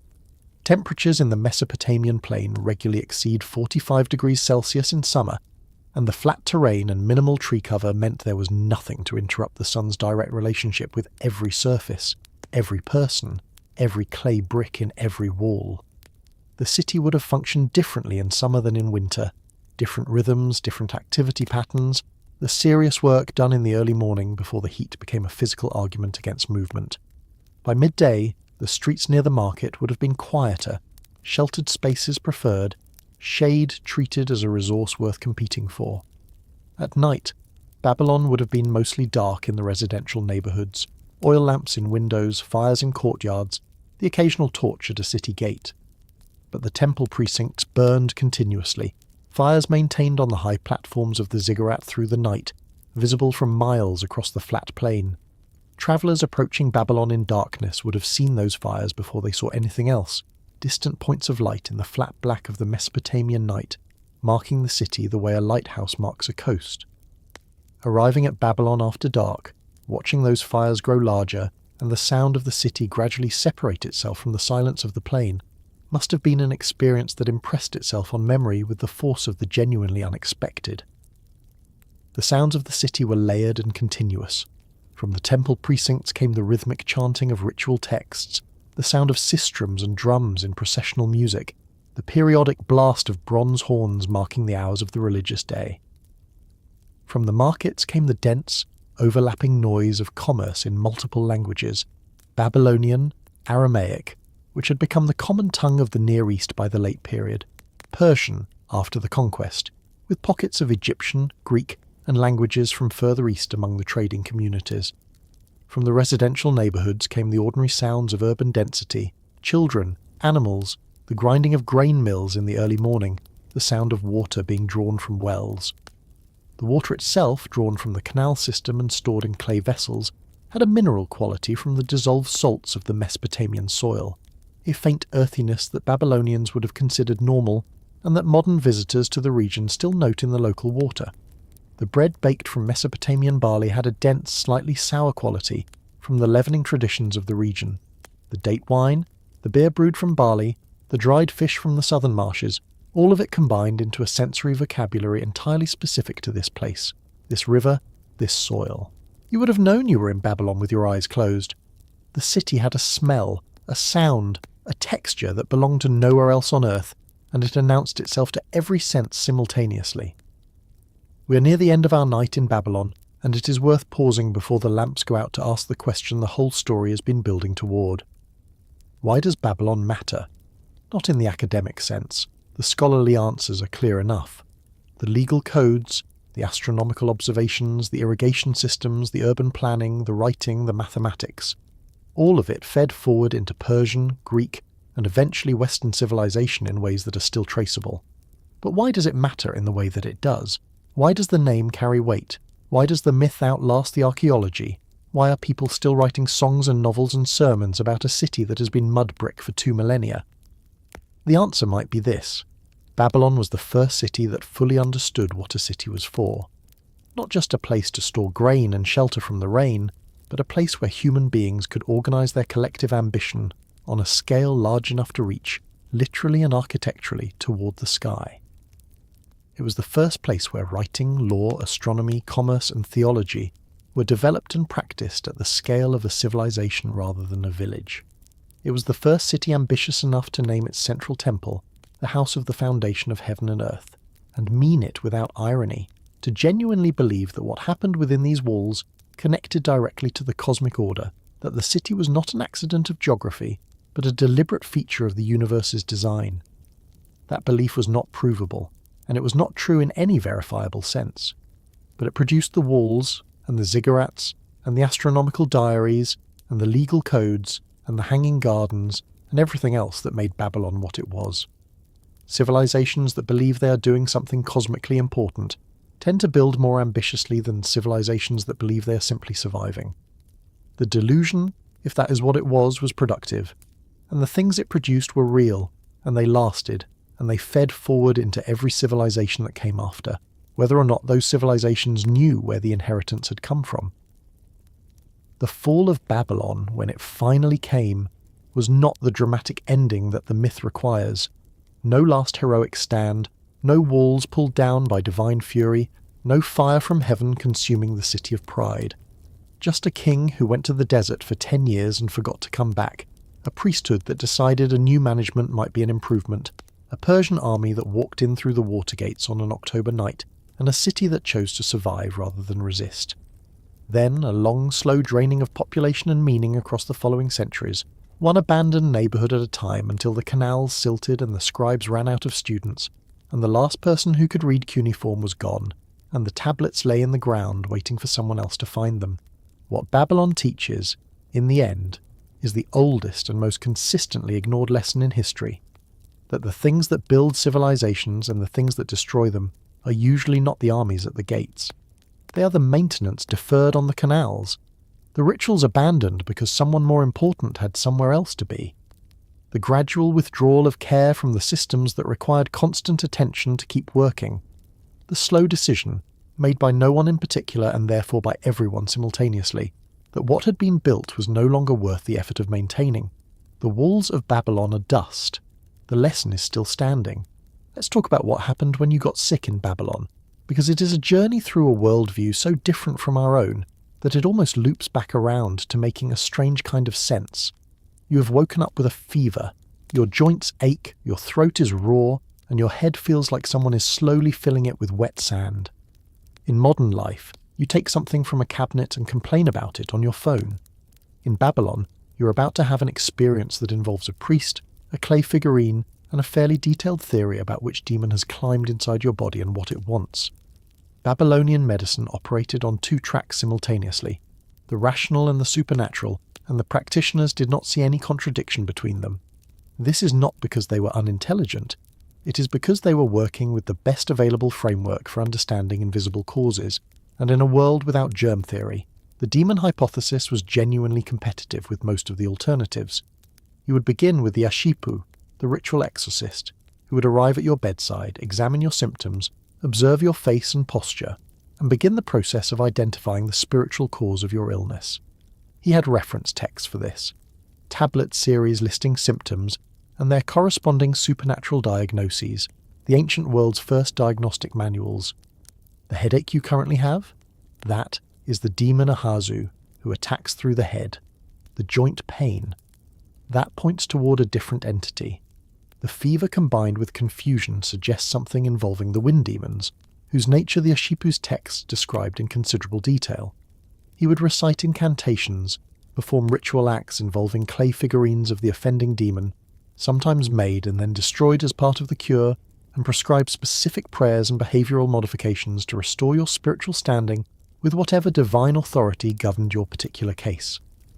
Alongside him, or sometimes separately, worked the Su, the practical physician, whose knowledge was empirical, accumulated through generations of observation, and recorded in the same careful tablet tradition that preserved everything else in Babylonian intellectual life.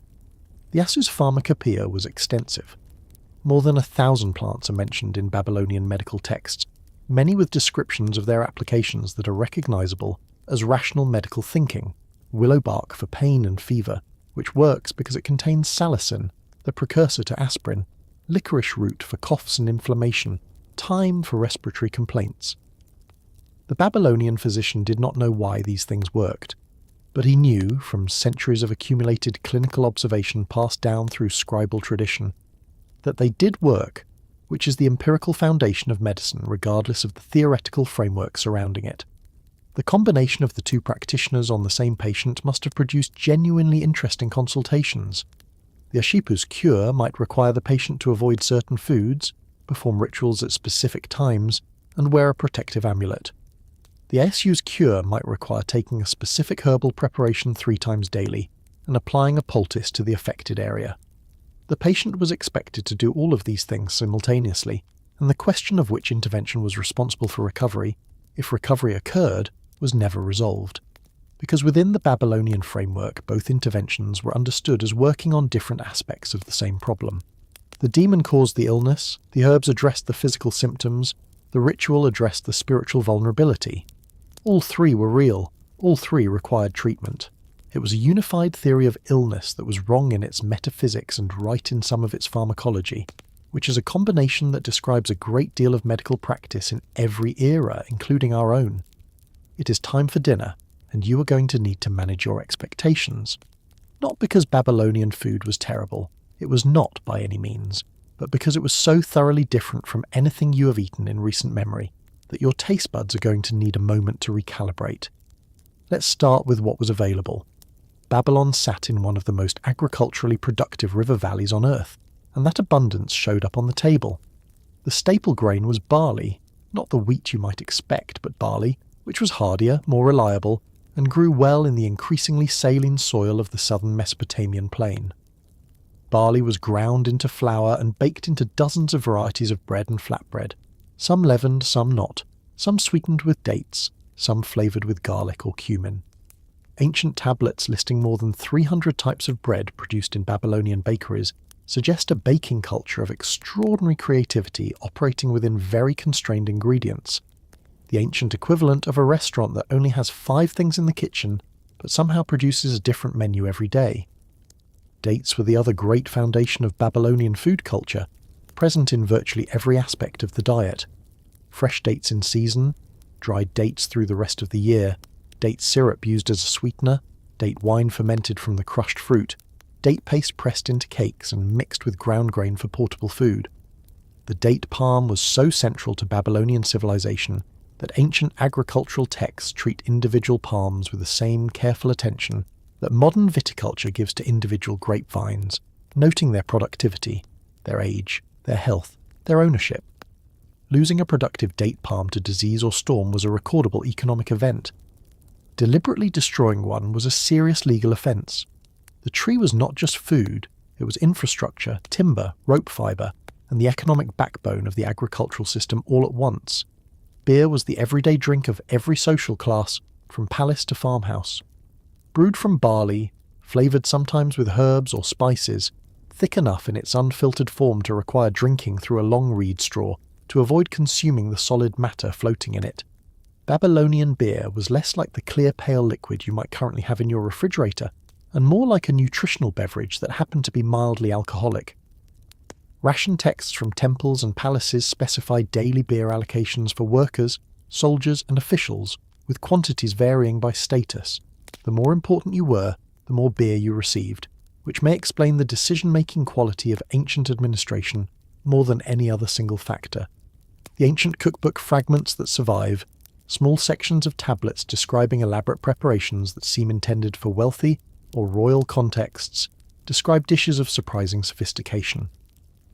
Meat cooked in broth with aromatics and reduced to a concentrated sauce, birds prepared with fermented fish condiments, dishes flavoured with cumin, coriander, mint, and other herbs that were used in Mesopotamian cooking millennia before they appeared in any European culinary tradition.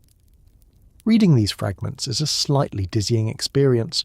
You're looking at recipes from 3,800 years ago that describe techniques, reduction, seasoning with aromatics, building flavour through layered cooking that any modern cook would recognise immediately. The ingredients are different. The technology is stone and clay and open fire. But the impulse to make food taste of something more than its raw components, to transform ingredients into an experience, is absolutely continuous with every kitchen that has existed since. And then there was the water, which was a problem. The canal water of Babylon, shared with a population of 200,000 people and their animals, was not what a modern hygienist would recommend for drinking. The beer was, in practical terms, the safer option. In Babylon, choosing beer over water was not a lifestyle preference. It was a survival strategy with a very long track record of success. Here is something that tends to surprise people about Babylon. Women had a more legally recognised and economically active role in Babylonian society than in many civilizations that came after it, including several that considered themselves considerably more advanced. This is not to say that Babylonian society was egalitarian.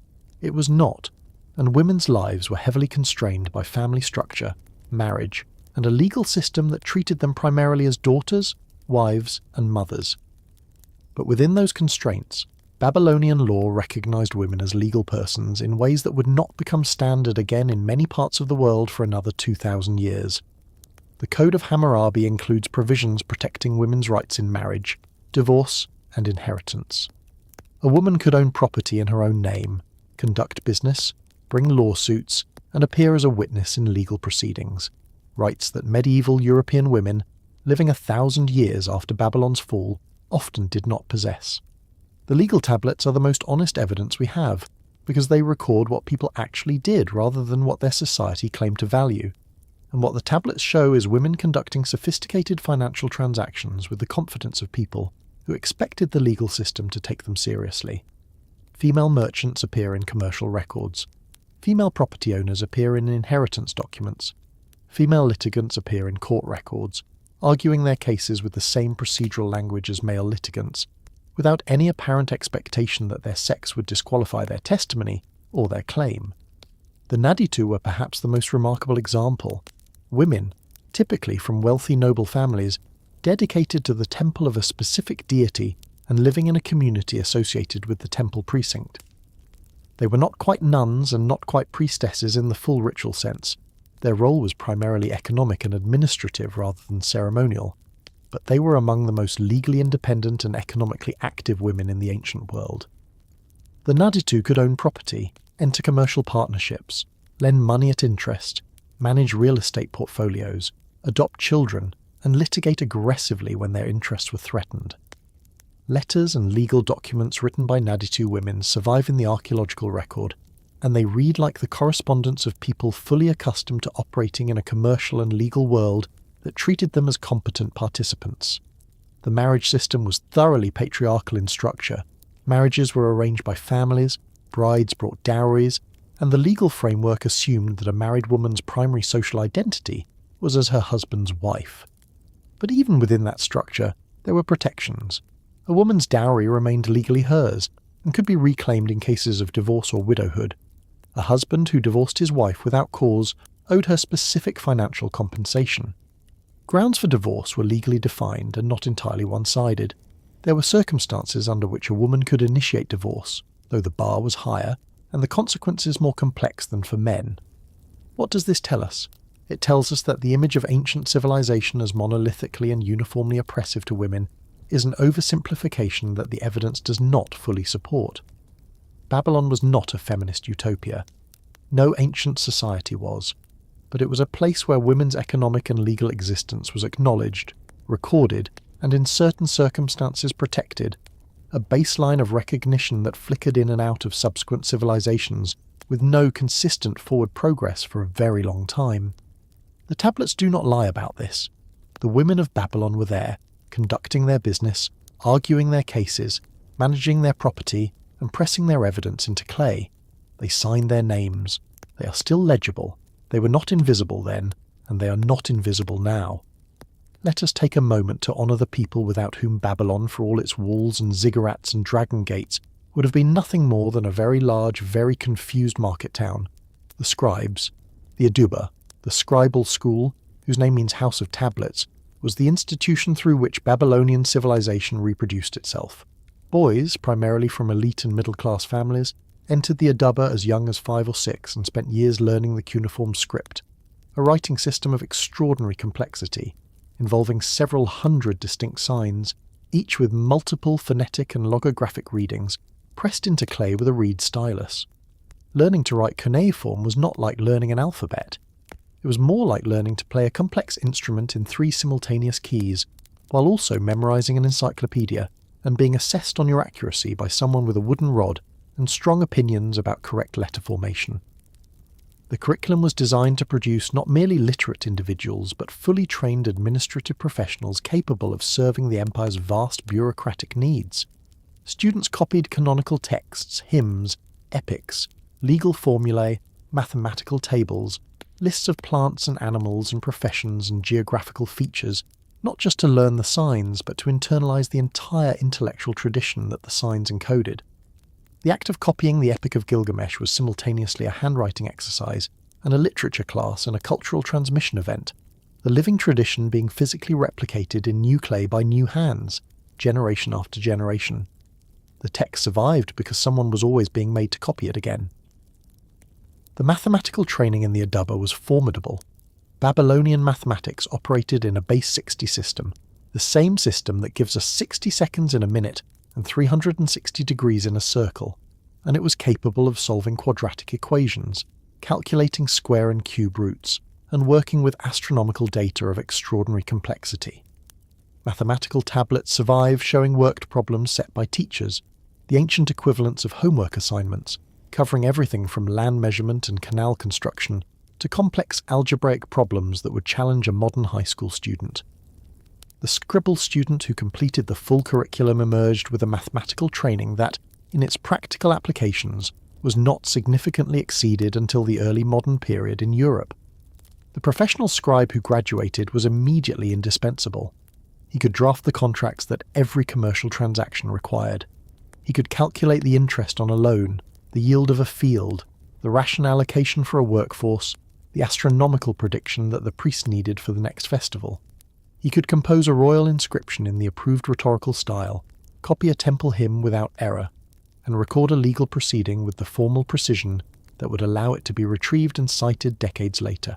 He was the indispensable administrative infrastructure of a civilization that ran on documentation, and he knew it, and the civilization knew it, and the professional prestige of the scribal class reflected exactly that mutual recognition. And at the end of it all, in the 1st century BCE, the last of them sat in a shrinking city pressing the last observations of the Babylonian astronomical project into clay tablets that would be filed in archives no one else was reading, maintaining a professional tradition that the world had stopped requiring, but that they had not stopped performing, because it was what they were, and what their fathers had been, and what their fathers' fathers had been stretching back further than the oldest tablet in the oldest archive could document. They kept writing. That is why we know any of this. The walls are dust. The tablets survived.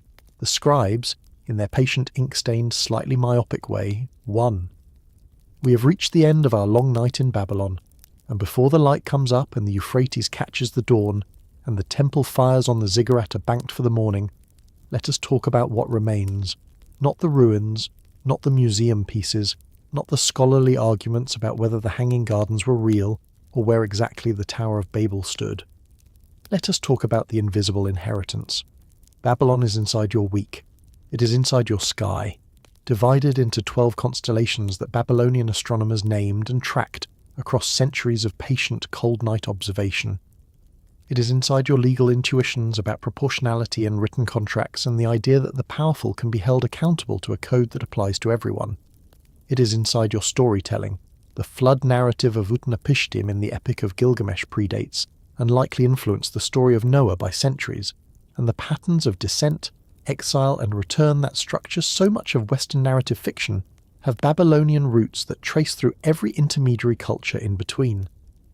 It is inside your sense of what a city is for, not just shelter and storage, but a place ambitious enough to name its temple, the house of the foundation of heaven and earth, a place that believed human organization and human ingenuity could build something tall enough to reach the divine, a place where 100,000 people could live in enough organized proximity to sustain not just survival, but civilization, art, law, science, literature, commerce, theology, all running simultaneously in the same dense urban space, all feeding each other, all producing things that would outlast every individual involved. That ambition did not die with Babylon. It moved. To Persepolis and Athens and Alexandria and Rome and every city that came after and believed in its own way that what happened inside its walls mattered to the whole world. The mathematical inheritance is quietly staggering. The base 60 system the Babylonians used for their astronomical calculations is why your clock works in the increments it does, why your compass reads 360 degrees, why your geometry teacher divided the circle the way she did. The astronomical observations accumulated over centuries fed directly into Greek astronomy, which fed into the Islamic astronomers who preserved and extended it through the medieval period, which fed into the European scientific revolution, which eventually produced the instruments and the methods that sent spacecraft to the outer solar system. The Babylonian astronomer standing on a ziggurat platform recording the position of Jupiter on a clay tablet is, through a chain of transmission no single link of which is broken, a direct ancestor of every piece of space science that has ever been conducted. The chain is long. It is unbroken. It starts in Babylon. Babylon was wrong about some things. Its kings were often cruel. Its justice was harsh by any modern standard. Its last few rulers made decisions of genuinely spectacular poor judgment. Its theology was wrong in its specifics, if cosmically ambitious in its scope. But it was right about the most important thing, that human beings, organized and educated and governed by something resembling law, can build things that outlast themselves by millennia, and that the act of building them, the canals and the walls and the tablets and the astronomical diaries and the legal codes and the bread recipes and the demon exorcisms and the mathematical tables, is not separate from what it means to be human. It is the definition of it. The walls are gone. The lesson is still standing. The wheat keeps turning. The stars keep moving in the patterns the Babylonians named. And somewhere under 30 feet of Mesopotamian mud, the bricks still bear Nebuchadnezzar's name. Let's talk about the oldest piece of literature that survives from the ancient world, because it turns out that the first story humanity ever thought important enough to write down and preserve across 3,000 years of copying and recopying is not about a hero who wins. It is about a hero who loses the most important thing, cannot accept it, goes looking for a way to undo it, and comes home empty-handed, which is either deeply comforting or deeply unsettling, depending on what you were hoping the oldest story would be about. The Epic of Gilgamesh is a Babylonian poem, assembled from earlier Sumerian stories, edited and expanded across centuries, given its most complete form by a scholar-scribe named Sinleki-Unnini, sometime around 1200 BCE, and it follows Gilgamesh, the king of Uruk, through a series of adventures that begin in arrogance and end in something that reads, across all the distance of 3 millennia, with startling emotional honesty. Gilgamesh starts the story as a problem.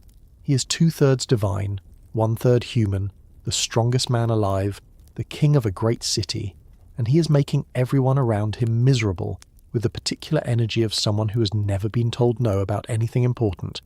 He is conscripting citizens into forced labour. He is exhausting his warriors.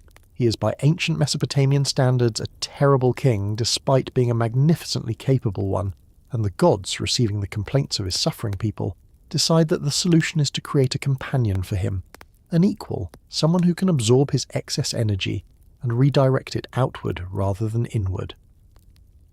They create Enkidu, a wild man who lives with the animals, and after a wrestling match that ends in friendship rather than death, Gilgamesh and Enkidu become inseparable. Together they are magnificent and reckless in equal measure. They travel to the cedar forest and kill its divine guardian, Humbaba, against everyone's better judgment. They kill the bull of heaven sent by the goddess Ishtar after Gilgamesh rejects her, in terms so blunt they would be remarkable in any era. They are the ancient world's original buddy movie, the civilized king and the wild man, complementing each other's weaknesses, amplifying each other's strengths, unstoppable together in a way neither would be alone, and then Enkidu dies. The gods decide that one of the two must pay for the killing of Humbaba and the Bull of Heaven, and Enkidu is the one they choose. His death is slow, an illness of days, and Gilgamesh watches it happen and cannot prevent it, and does not know what to do with the experience of loss that follows, because nothing in his life of strength and victory and divine parentage has prepared him for the feeling of sitting next to someone he loved and watching them stop being there. He grieves extravagantly, weeping, refusing to accept the death, keeping watch over the body for days, hoping Enkidu will wake, shaving his head, tearing his clothes, wandering into the wilderness, unable to return to the city that now feels empty. And then comes the turn that makes the epic something other than a hero story. Gilgamesh, confronted with Enkidu's death, realizes for the first time that he himself will die. Not eventually, in the abstract way that every person technically knows they will die, but actually viscerally, inevitably, that the body he has relied on will stop, that the self he experiences as permanent is temporary, that Enkidu's face going still is a preview of his own face at a future moment he cannot prevent. He decides he will not accept this. He sets out to find the secret of immortality. He travels to the ends of the earth, crosses the waters of death, finds the one man the gods have granted eternal life, Utnapishtim, survivor of the great flood, the Babylonian Noah, and asks him how to live forever. Utnapishtim tells him about a plant at the bottom of the sea that restores youth. Gilgamesh dives for it, retrieves it, and on the way home stops to bathe in a pool. A serpent smells the plant and steals it while he sleeps. Gilgamesh sits on the bank of the pool and weeps. Then he goes home to Uruk. He looks at the walls of his city, the walls he built that will outlast him, and the poem ends. No immortality, no consolation prize, just a man looking at the walls he built and understanding, finally, that this is what remains. It is the oldest story we have. It is about mortality, friendship, grief, and the stubborn human refusal to accept impermanence, followed, eventually, by the equally stubborn human capacity to accept it anyway.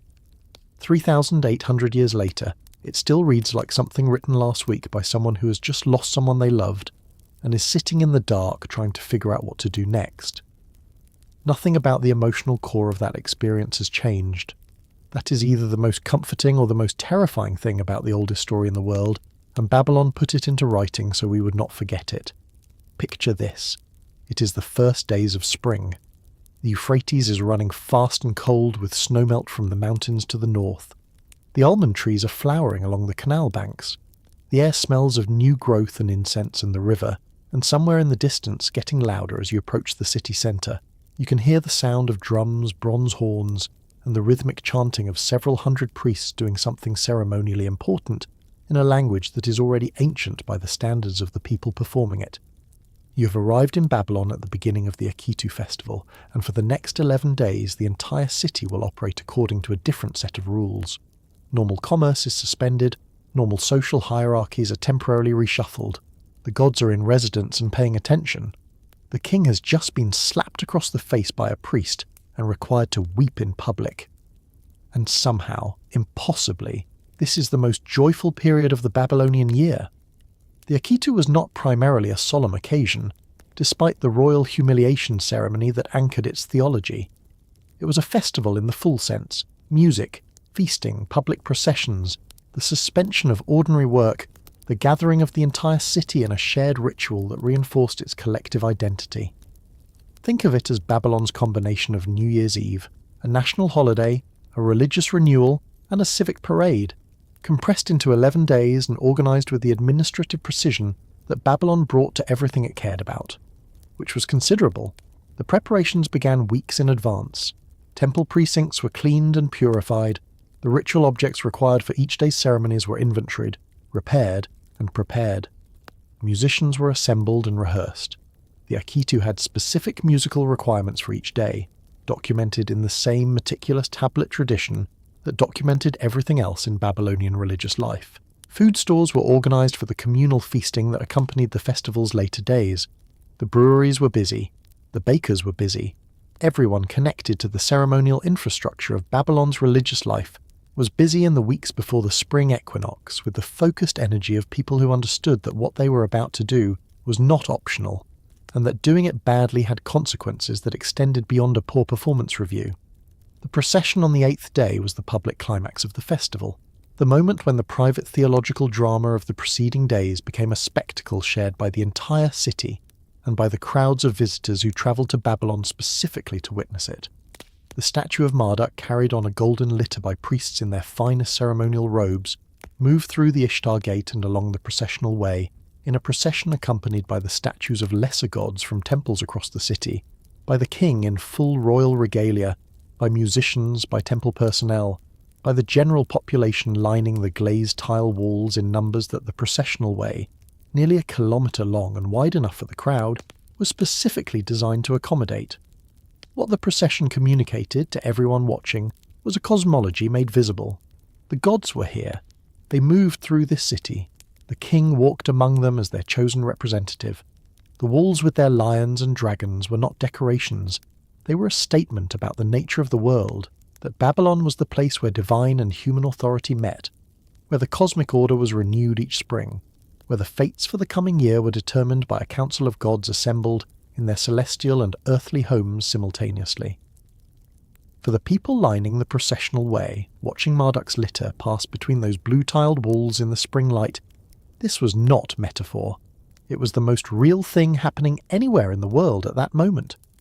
The year was beginning again. The gods had confirmed it. Babylon was still the centre of everything. You could see it with your own eyes, and the sound of the bronze horns was still ringing in the air, and for a little while the world felt exactly the right size. And then the festival ended, the gods went back to their sanctuaries, the king resumed his normal face, the merchants reopened their stalls, and Babylon went back to being a city of 150,000 people, arguing about grain prices and canal maintenance and who owed whom what on a clay tablet filed somewhere in a temple archive. But for 11 days in spring, every year, for centuries, it had been something more than that. And the people who lived there knew it. And that knowing, that shared, annual, embodied experience of collective meaning, was itself a form of civilization that the walls and the ziggurats and the astronomical tables could not fully capture, but without which none of the rest of it would have held together. Let us end where civilizations actually end, not in the dramatic moment of conquest, not in the flourish of the historian's final paragraph, but in the quiet, undocumented experience of the last ordinary people to inhabit a great city while it was still, just barely, itself. We do not know their names. We never know the names of the last ordinary people. But we can reconstruct something of what they would have experienced, because the archaeological and textual record of Babylon's slow decline leaves enough traces to feel, if you sit with it long enough, like a human story rather than just a historical process. Imagine living in Babylon in the 2nd century BCE, 200 years after the Persian conquest, 100 years after Alexander arrived and then left and then died. The city you inhabit is still, by the standards of most places on Earth, a significant urban centre. The markets still function. The temples still operate, though with reduced staff and reduced grandeur compared to what the old texts describe. The Asagala still stands, the priests still perform their rituals, the astronomical observations are still being recorded. You can still walk the processional way and see the glazed tile lions, though some of the tiles are missing now, and the gaps have not been repaired. The Ishtar Gate still rises above you as you pass through it, still blue, still magnificent, though the scaffolding of a planned repair that was begun 2 decades ago and never finished is still leaning against one side, slowly rotting. Seleucia is 50 kilometres north, and that is where the business happens now. You know merchants who have moved there. You know scribal families who sent their sons there for work because the temple archives in Babylon no longer need as many scribes as they once did, and the temple no longer pays what it once paid, and the city that was once the administrative centre of an empire is now a regional city in an empire whose centre is somewhere else entirely. The sense of diminishment is not dramatic. It is the slow, daily accumulation of small absences, a shop that closes and is not replaced, a neighbourhood that empties and is not refilled, a canal that silts and is not dredged, a ritual that is performed with fewer participants this year than last year. And yet, the stars are the same. The Euphrates is the same cold weight of water pushing south toward the sea. The date palms along the canal banks flower in spring exactly as they have for 3,000 years. The bread from the barley mills has the same dense, slightly sour quality it has always had. The ziggurats, even ruined, still rise above the flat plain and are still visible for miles, and in the scribal quarter, by lamplight, the last practitioners of the cuneiform tradition are still pressing reed into clay with the same gesture their predecessors made when Hammurabi was alive, when Nebuchadnezzar was building his walls, when the Akitu procession filled the processional way from end to end, and the sound of bronze horns carried across the city to the farthest neighbourhoods, and everyone who heard it knew exactly what it meant. The last cuneiform tablet was pressed by a hand attached to a person with a name, in a room in a city that was already becoming a ruin while he worked. He filed it in an archive. He may have known it was the last. He may not have. He pressed the reed into the clay, in the gesture, that is, across 3,000 years of Babylonian civilization, the single most repeated human action in the history of the city. The stylus going in, the wedge-shaped impression forming, the meaning accumulating sign by sign in a language that the world had already stopped speaking but that he had spent his life learning to write. Then he set the tablet down. The lamp burned. Outside, the city was quiet. The Euphrates moved south in the dark, carrying the silt of the mountains toward the sea, indifferent and continuous, the way rivers always are and always will be. And Babylon, the greatest city the ancient world ever produced, the city whose name became a word for everything human civilization could be at its most magnificent and its most doomed, slowly let the night come in. And so here we are. The lamps of Babylon have finally gone out. The priests have left the temple. The last scribe has set down his stylus. The Euphrates moves south in the dark, the same water it has always been, carrying the same silt toward the same sea, completely unbothered by the fact that one of the greatest cities in human history was built on its banks and is now, mostly, mud. Tonight you travelled somewhere extraordinary. You walked through gates covered in dragons. You watched a king get slapped across the face by a priest and cry in front of a golden statue, and you understood why that was somehow a sign of good governance. You learned that your week, your ordinary, unremarkable, slightly too short week, was invented by people who stayed up all night on top of a ziggurat watching planets move, pressing what they saw into clay, filing it in an archive, and doing it all again the following night for 500 years without stopping. You learned that the greatest walls in the ancient world did not fall to any army. They were simply walked away from, one person at a time, by people who had somewhere else to be. That canals matter more than walls, that the things that hold civilizations together are never the things that look impressive from the outside. They are the maintenance, the ritual, the showing up, the daily unremarkable act of keeping the water moving and the fire burning and the records current and the people fed, and you learned that Babylon failed at all of those things, eventually, in the particular way that things fail when nobody makes a single catastrophic decision, but everyone makes 1,000 small ones in the same direction. It is the oldest story. It keeps being told because it keeps being true. But here is what else is true.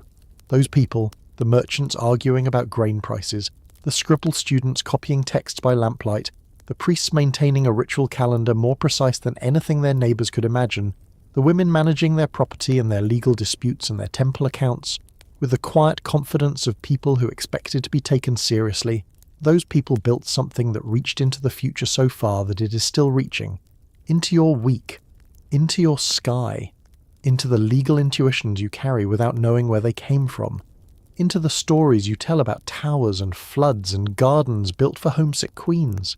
They did not know they were doing that. They were just living. They were just pressing clay and watching stars and arguing about water rights and baking 300 kinds of bread and trying to figure out which demon was responsible for the headache and whether the canal would hold through the flood season. They were just being human, at a particular scale, in a particular place, for a particular span of centuries that turned out to matter more than they knew. So tonight, as you pull your blanket up and let the darkness settle and your breathing slow, maybe spare a quiet thought for the last scribe of Babylon, filing his final tablet in an archive that no one was reading anymore, in a city that was becoming a ruin around him, pressing meaning into clay by lamplight with the same careful gesture his profession had always made. He kept writing. The tablet survived. And here you are, 3,000 years later, still listening. Sleep well. The stars are the same ones they watched. You are, in the most literal sense, downstream of everything they built. Good night.